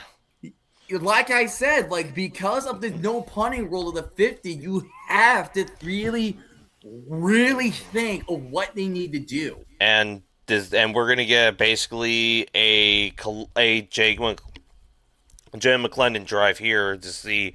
I guess not a legacy drive, but yeah, last chance for the Aviators. And that punt almost blocked. It's a nice punt. And that's going to be a touchback. So a minute 6. Also, is that like college football rules? If like let's say they get a first down, they kind of stop the clock a little bit, and then when they're all set up, the clock resumes. Maybe I'm not quite. I'm trying to remember. That's why it's been. I'm trying to remember too because they changed the rules a bit, so I'm not sure they took off that rule or they just. I know if you're out of bounds, you stop the clock. Yeah, no, I figured that is the same. Right, Aviators, you have ball now. All right, this is it. This is the Aviators' last chance. This is it. Todd Haley, can you make the right play calls here to get this team to potentially to overtime? First and 10. You either go for the kill or you're gonna settle this in overtime. But you're at the 25. We need to see what McClendon can do. In shotgun formation is McClendon. He's going to take the snap, and he is going to throw on the crossing line. That's Kiki Chisholm. Kiki Chisholm will get the first down. He will get the first down. But they got to go. The clock stops at 55 seconds, so the clock does stop when you get a first down. There's your answer. Yeah. Clock did stop temporarily, 55 seconds. They're at the 35. First and 10. Clock is kicking. 48 seconds. McClendon going to Tawa. Tawa will go out of bounds to stop the clock at 43 seconds. It's now second down. It is now second down. So they're slowly but surely trying to get the ball. It was a 2-yard gain, but you just got to keep moving forward. But you have to modulate it. You have to adjust yourselves. Yeah. They're at the 36 now. McClendon will throw it deep left side. That's a catch by Rock Taylor. They're in Storm territory at the 46, 45-yard line. Clock stops at 36 seconds. Only temporarily, though, because he was in bounds. Clock will start ticking under signal. 35, 34. Then McClendon will spike it with 33 seconds remaining. All right. Whoo! You're in Storm territory now. Yeah. They are now in Storm territory, but only 46 seconds. You're at the 45 now. McClendon will take the snap. McClendon, oh no, he's going to get sacked by Deshaun Banks. Yeah. Deshaun they got to hurry it up. The sack. They got to hurry up. Time is third and precious. 20. 15, 14, 13, 12. They're 11. wasting a lot of clock. They're wasting time. You got to get the freaking play off. McClendon. This might be it. And that'll do it. Yep. The Orlando Storm get their first win as a franchise. First win. Coached by Anthony Beck, Orlando will win 23-16. And that will conclude week 1 of the UFL season. It's kind of crazy that, like, again, not taking the points did kind of haunt them, because it would have been a 19 game, and they're like, hey, maybe 4-point field goal and just take the chance at with Coe. Take the chance with Coe making the 60-pointer, and at least it's like, hey, we at least tried. But yeah, that. So that'll But do it. So we will have a team that will go 0-2 next week. Either DC see, or or Aviators are Columbus. guaranteed. Columbus. This is a rough way. This is a kind of a tough loss here. Even though it's like this is their first game of the season, this was a pretty tough loss in a Agreed. sense. All right, Yeah, let's go ahead we got. and let's Yeah, so rank these. Let's go ahead teams. and rank these teams that All we right. have. All righty. They're So perfect. we have tiers. Austin Reed, because he broke the UFL record. We have Peter Tamupanu. He had himself a nice game against Stallions kicking defenders. performance. Stallions kicking performance and the defenders O-line. All right. Let's start with your team, Stallions and the Kings. So You know, I'll start with the Kings first, since I'll like to make the Stallions go second here. The Okay. victors. All right, the Kings. I mean, for what it is, it was kind of hard. This team was going to be very hard to gauge because we didn't even know what was going to be with the Kings. Are they going to be similar to like the Showboats of the past, where they're just going to let the Stallions bend down and they're just going to bend down and let the Stallions just take them for their money, or are they going to be a team that's actually going to put up a fight? I'll say this: despite being a low-scoring game, the Kings really had the Stallions on their tail for pretty much the entire night. Their defense, their front seven, they were pretty deadly, and whenever they were giving Matt Corral time in hell at some points in the game. Yes, they did. I mean, I'll say the Stallions' run game was a bit more better than the Kings, but I mean, the Kings' run game, yikes. Apparently, according to State of the Stallions, 11 carries, 19 total yards for the run game. And then, of course, that 3 turnovers. Granted, one of them, 2 interceptions by Jason Bean, even though one of them was not his fault. One of them was not his fault. Yeah, it was And then, of course, you have the fumble by the Stallions punch out in the end zone. Right before the end zone. Yeah, so I mean, granted, the Kings did put up a fight. It's kind of hard to really be like, it's kind of hard to really say what this team is, but I'm probably gonna go with Stallions kicking performance, even though they have some potential. But I think right now, Stallions kicking performance is probably where I'm at. So, what team are you putting them at?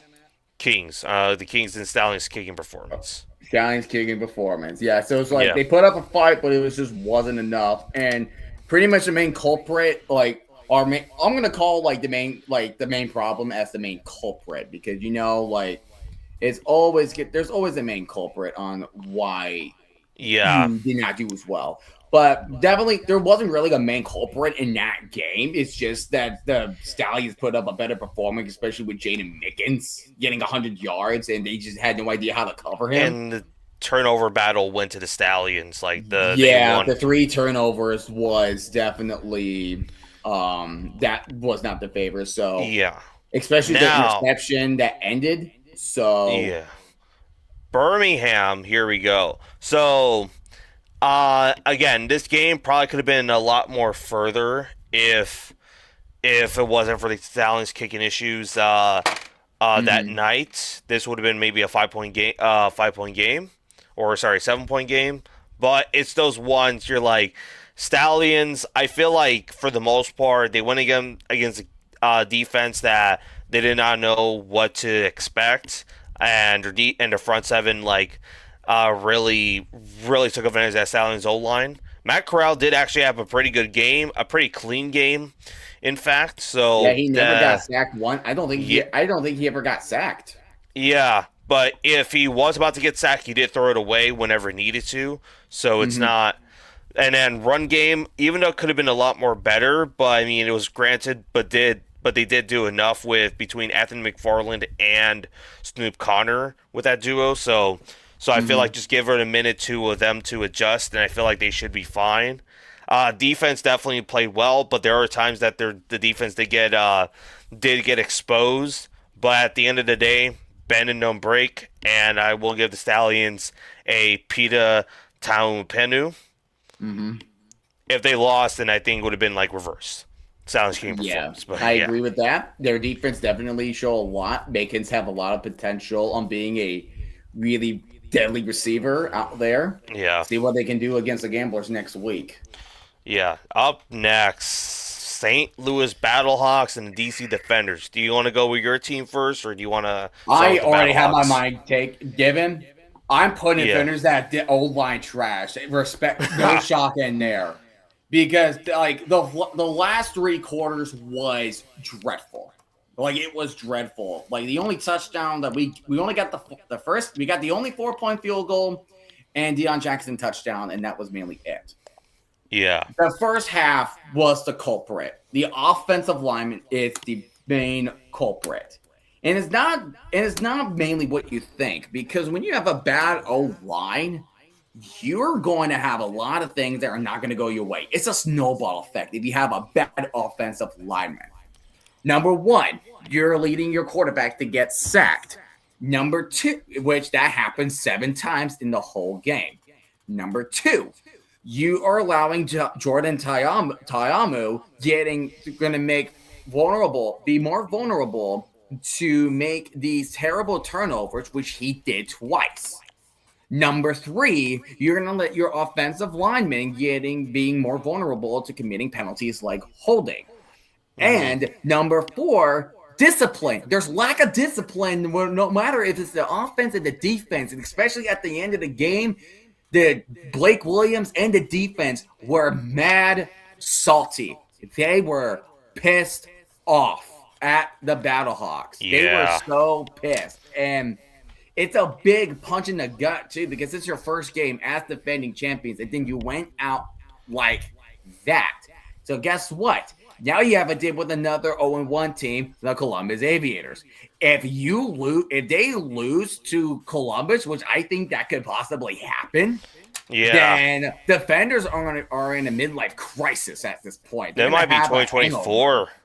They're going to have a hangover.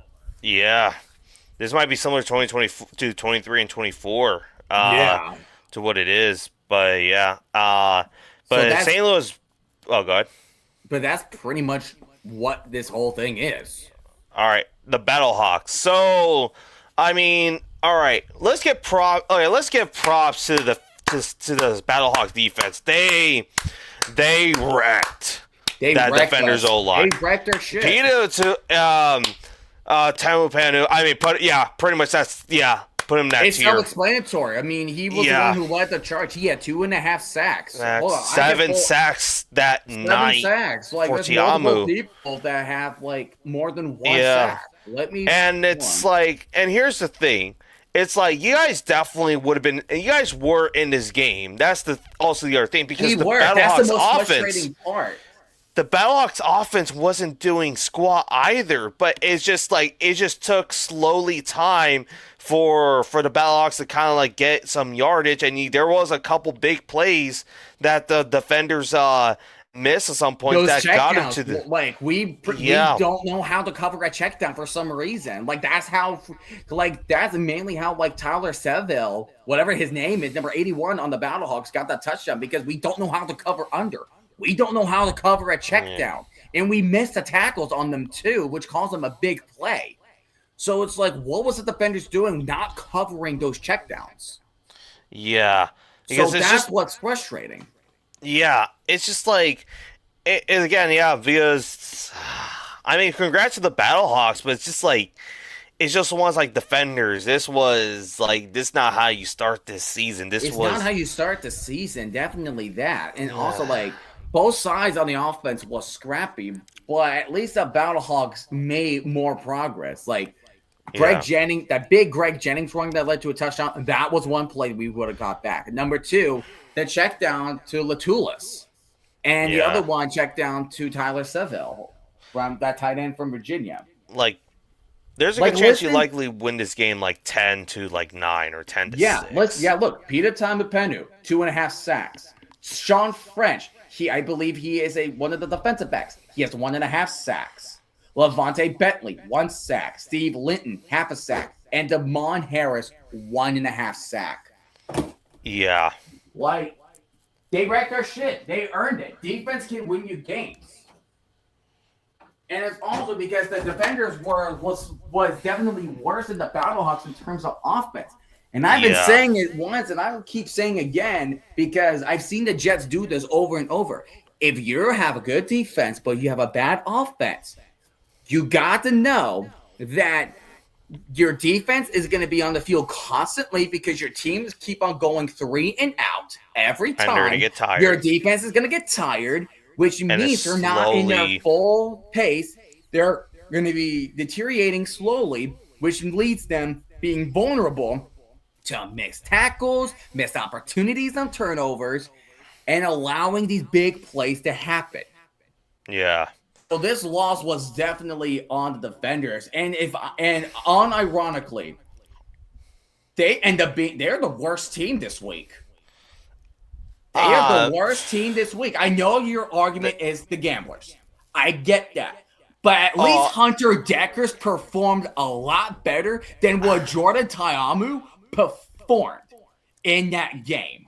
I guess I'll wait till my random rankings at the end because I kind of have something. But anyways, on to the next Saturday, on to the third game, Gamblers and the Renegades. All right, I already did my rant on the Gamblers, but let me talk about the Renegades. Renegades. I mean, like we said, everyone presumed Luis Perez was going to be the main starter because he's been the starter for the past 2 seasons, or 2.5 seasons. And when he was on the Renegades uniform, and it seemed like, it's the obvious choice. He's the spring king. He's basically the best quarterback in modern spring football. Maybe there's some people you could make an argument to, but Luis Perez has been like that guy for a very long time. So it seemed pretty obvious that was going to happen. But when Austin Reed came in, nobody knew what was going to expect. It was just going to be like, okay, if he does well, good for him. If he does terrible, then it's like, okay, Rick Neuheisler, why did you do that? You had Luis Perez in your arsenal, but no. Austin Reed, I guess they didn't really have any doubters, I guess, per se, but it was just like he put up probably the best QB performance we have seen in such a very long time. And of course, we know what tier we're going to put him. Give Austin Reed his flowers. Renegades are the best team right now. Yeah. They are the best team as of right now. Yeah, because I think, honestly, if this was a Bob Stoops team, I think this would have been a lot closer game. I'm probably going to call game. Because remember, the last 2 times we have seen these games, they've been low scoring. Even though the series is 1-0. Team feels different. Because I think Rick Neuheisler might be the guy or the key to be like, hey, we're not going to blow any more leads anymore. We're not going to choke in the big moments. We're not going to blow. We're not going to shoot it. We're not going to defeat ourselves in these crucial games. Like, granted, this is week 1. There's plenty of time to learn, but the Renegades blew out the Gamblers. Because we have seen the past 4 seasons of the Gamblers. We know the track record. And I guess this will be the best transition away to the Gamblers now. So it's just like every year, the Gamblers, it's like you think maybe they have some slight hope, some sliver of hope. But every year, it's always been one crucial thing: their offense. It's not been about the defense. Well, I guess the defense. It's mainly the offense. Like, Kenji Bahar is probably maybe their second best quarterback, probably, or their only good quarterback, maybe. And then after that, it's like, okay, you bring in Jared Garantano, who was even a raw prospect in college, and he didn't really do well. Then you also had that third string backup from the Ravens who was in Oregon. Anthony Brown. Thank you. And then finally, you got something with Jalen McClendon where it was like, oh, he finally light up this offense. This is probably the best time I've seen this offense actually look good. Yes, I know he played the last 2 games he played against was Michigan Panthers and Defenders backups. I get it. But at the same time, it's like these would be games that the Houston Gamblers / Roughnecks would lose by. They would lose by those types of teams. And for the fact that they did not keep Jalen McClendon, it's kind of surprising because I thought he would have been a good part since Eric Price, who's been the Houston Gamblers / Roughnecks offensive coordinator, would have think that, hey, maybe I should bring this guy back, but no. They're like, let's roll back with Nolan Henderson, which mostly inconsistent. He's inconsistent. Yeah, who's inconsistent. And then Hunter Deckers came in. He tried. He did everything he can. And he looked a lot better. He needs to start against the Stallions next Sunday. Yeah. But, yeah, that's what it is. And it's just like... And it's like Kevin Sumlin. I'm like, again, when they brought him back, I was just like, I didn't get the reason besides him being he was the coach for the Houston Gamblers back in 2022. But it's like, and look what happened. Look at that record, 3-7. Yes, he could say, there was a lot of close games and they pulled the upset against the Stallions in Week 9. I'm like, it still doesn't matter. It still doesn't matter. It's just like. And then it's like, okay, you bring in C.J. Johnson. It's like, okay, 5-5 season. All right, a better record. Even they did better than all the entire the USFL North teams, which is like, okay, C.J. Johnson may be it. No, he's not. No, he is not. 1-9. Didn't even come close in most of the games they come in. Got blown out. I mean, granted, I'll give props that they did do a rehaul on that team in 25. And got him. That's how they got him back. But again, Houston probably would have been a playoff team if they started Jim McClendon maybe a lot sooner than what it is. Granted, I get the upside with Anthony Brown. I got the upside and they brought in Nolan Henderson. But then when Jalen McClendon came in, it's like, where was this offense? This is the offense they want to see for the past 3 seasons, and it's just not happening. But yeah, all right, that's the end of the Gamblers. And then finally, tonight's game. Aviators and the Storm. The Storm, their defense put up a great performance. Another good performance by the Storm's defense. They put up a good game. Backed shows that he definitely can lead this man. He just needs to win the playoff game because we know how he is in the regular season. He is a pretty darn good coach. It's just now it's like, hey, can you take this team over the hump? Can you finally take this team instead of just being at a peak and roll back down? Can you finally take it over that hump and take them to a championship? That's what we shall see. I mean, but the Aviators, mental mistakes. That was pretty much the reason why they lost. Especially the ones made by Trevon Jones, the fumble in the kickoff that led to a touchdown, which happened at the very beginning, and managing not to get off the field in time, which gave them an automatic first down, I believe. And then that also Wilkes' offside call, which, again, could have been a potential interception there that could have gotten the Aviators a much boost. That too. And then, of course, the final thing is not taking points when you need to. Yes, you could say, well, it would have been a 23-19 game either way, but then the Aviators would not be in a situation where they need a touchdown then. They would have just be like, hey, let's try to bank on Rowe or Coe. Sorry, what's Coe, right? Ryan Coe.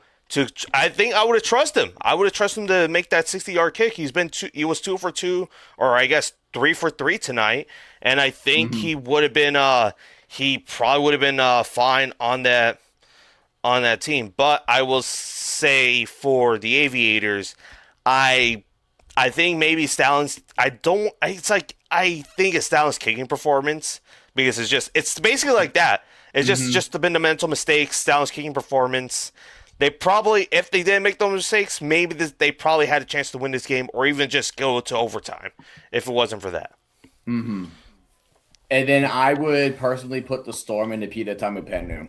Yeah, because I don't think they did enough to be like, yeah. I think if it was a bigger blowout, then I'm like, okay, okay, Maybe. I would put them Austin Reed here. But I think right now it's like the Storm. I mean, again, like we said, Anthony Becht, he's a he's a good leader. He's a good head coach. It's just he just needs to Win a playoff game. win a playoff game. That's just been the You entire gotta win a label. playoff game.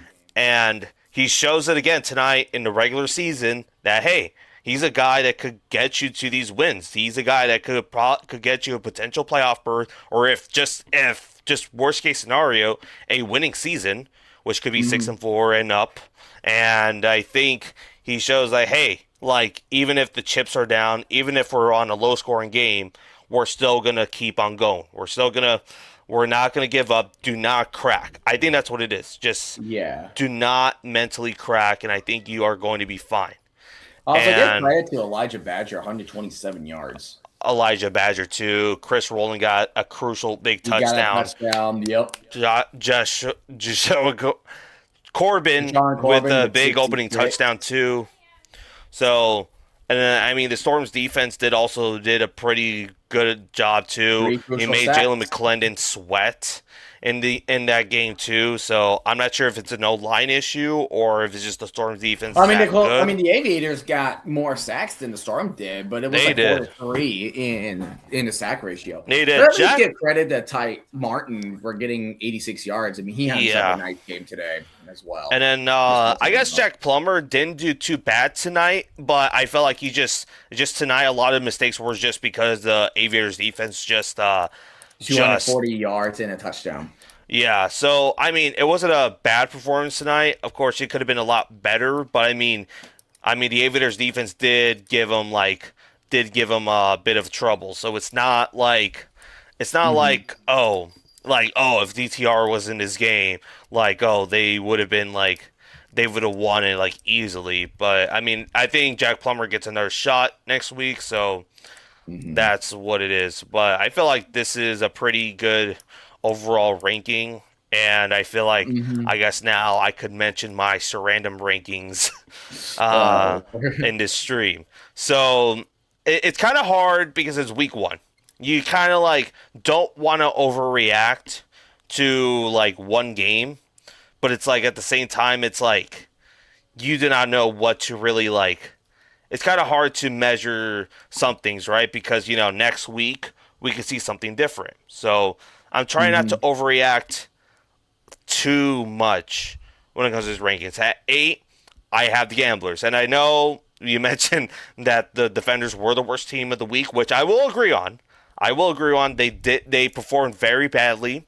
They had opportunities that they missed. bad. Their O-line just smoked Tiamu out for 7 sacks. I will say that. But I still think maybe I'm still going to give the Defenders the benefit of the doubt because I mean it's the Battlehawks defense. They're still they're still a solid unit. They're not I guess they're not scrubs. They're not they're terrible. So that's why I'm kind of giving Defenders bit of not a pass but a little more hey, I'll watch more before I start being okay, you guys are going to be back to being the worst team again. But Yeah. number 8, I have the Gamblers for obvious I said throughout my rants. So I think it's pretty justifiable. Even though Hunter Deckers could shown that he could be a decent QB, but it's just the Gamblers. Every time, maybe we give sometimes the Gamblers a bit of hope. They show you why every year they pull you back in. They show you why. And number 7, and I don't think it's kind of tough. Okay, so 5 to 7 was honestly really hard to put in because it's really tough to gauge, right? But number 7, I had who was originally on my number 6 spot is the Aviators. And again, it's not like it's anything they did. It's at their fault too much, but it's just those mental mistakes really kind of bit you in the butt. That's just what it is.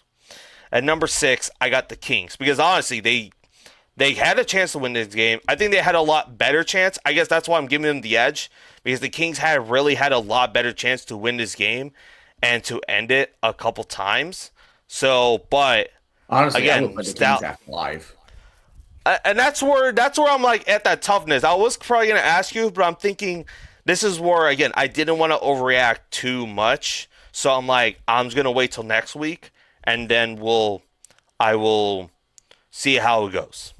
Mm-hmm. So at number 5, of course, the Defenders, despite playing pretty awful, they still had managed to get a one-score game. Their defense did enough to try to get themselves into a good position, but it's just the offense just did not help them at any case at all throughout this past weekend.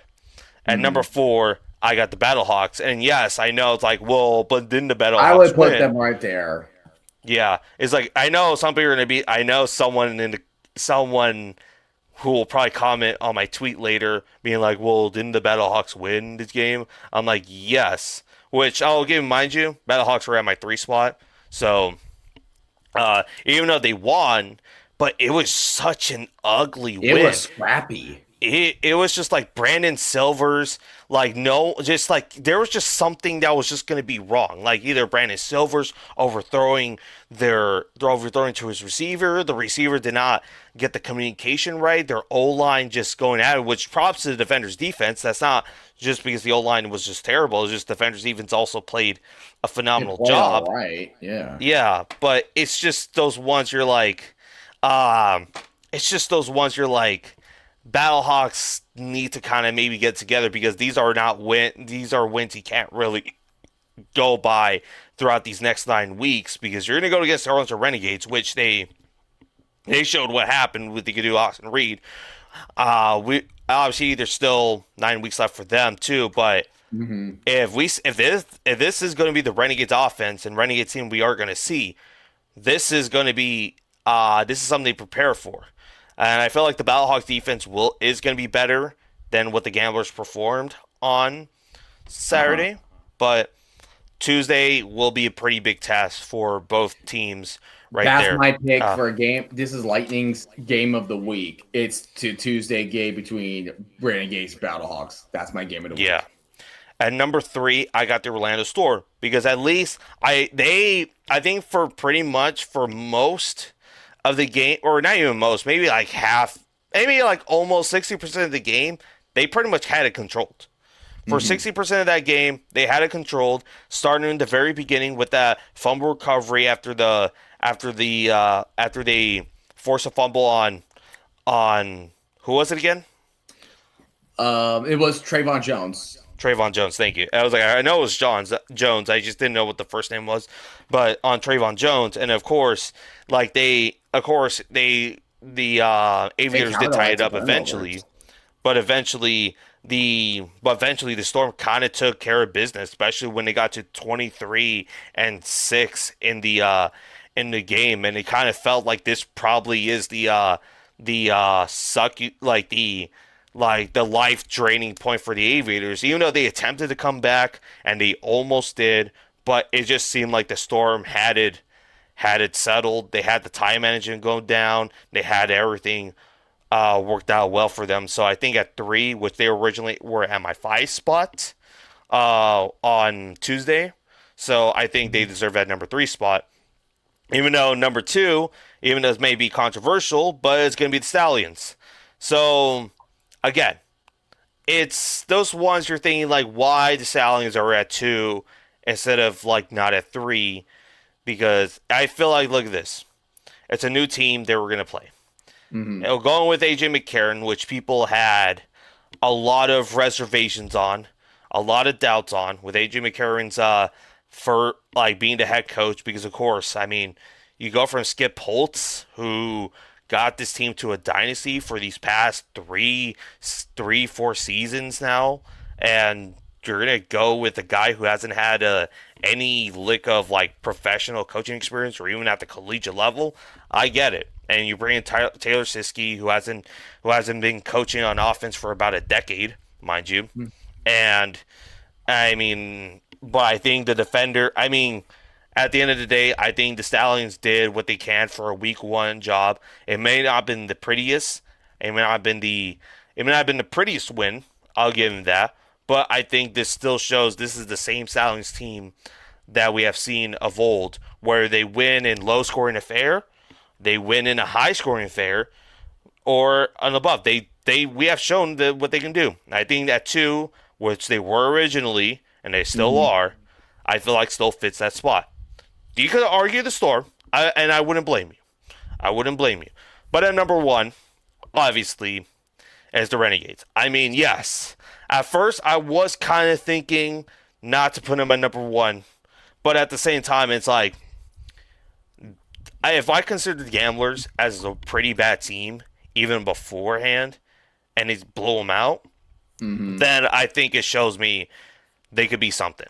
And Austin Reed, of course, put up a very great game, put up a record, and I know a lot of people are like, "Oh, it's the Gamblers, though. You guys love," but they blew out the Gamblers. They blew out who's supposed to be a pretty bad team that people don't really have any high expectations on every year. They always been like this team that's like, yeah, I have this team going like having like 3 to like 5 wins, maybe 6 wins tops if it's like everything goes like right for them. But no, the Renegades like dominated. Like even though it's like, well, it was a 2-score game, but it was a garbage time touchdown. That last one was just garbage time. It was garbage time. Yeah, so it just shows that the Renegades might be a different team that we expect for the last 2 seasons now, where they're not going to shoot themselves in the foot under Rick Neuheisel. So number 1 is the Renegades. So to recap, 8 the Gamblers, 7 the Aviators, 6 the Kings, 5 the Defenders, 4 the Battlehawks, 3 the Storm, 2 the Stallions, and 1 the Renegades. I feel like it's a pretty good ranking. I would say 8 Gamblers, Yeah. 7 Defenders, 6 Aviators, 5 Kings, 4 Battlehawks, 3 Stallions, 2 Storm, and 1 Renegades. Well, so 1 Renegades, 2 Storm, 3 Stallions, 3 Stallions, 4 Battlehawks, 5 Kings, 5 Kings, 6 Aviators, 6 Aviators, 7 Defenders, and 8 Gamblers. and 8 Gamblers. I mean, again, it's not bad. And again, like I said, the 5, 6, and 7 spots, I feel like are pretty interchangeable depending on who you ask. Because if you tell me the Defenders at 7, I wouldn't blame you for how bad that performance was. If you put the Defenders at 6, all right, understandable. 5, I think because I'm thinking like, hey, I'm not gonna overreact to 1 week of football, because then it's gonna be like, okay, like, oh, the Defenders are at the bottom. Then it's like, oh wait, the Defenders are back at number 2. Then it's like, I would rather wait until like, hey, maybe in 3 and 4 weeks down the road, we will kind of get to see. This is just only week 1. Just remember, this is only week 1. Week 1. We still got 9 more weeks left of the regular season, so this is not permanent. This is not permanent. But everyone, whoever's here, whoever's still here left, I'd like to thank everyone tonight for this stream. I know I left in the middle during halftime, but I came back eventually. I'd like to thank my co-host Lightning Jr. for this stream tonight. I'd like to thank everyone here, Jenna, Flyboy, RFK, Red Black Sauce, Red Black. RFK Jr., who came in later in the stream. I thought someone else would have came in, but I mean, it is what it is. But everyone, thank you, and y'all have yourself a great night, and hope to see you next time. We'll see you guys next time. Have a good night, everybody. Yeah.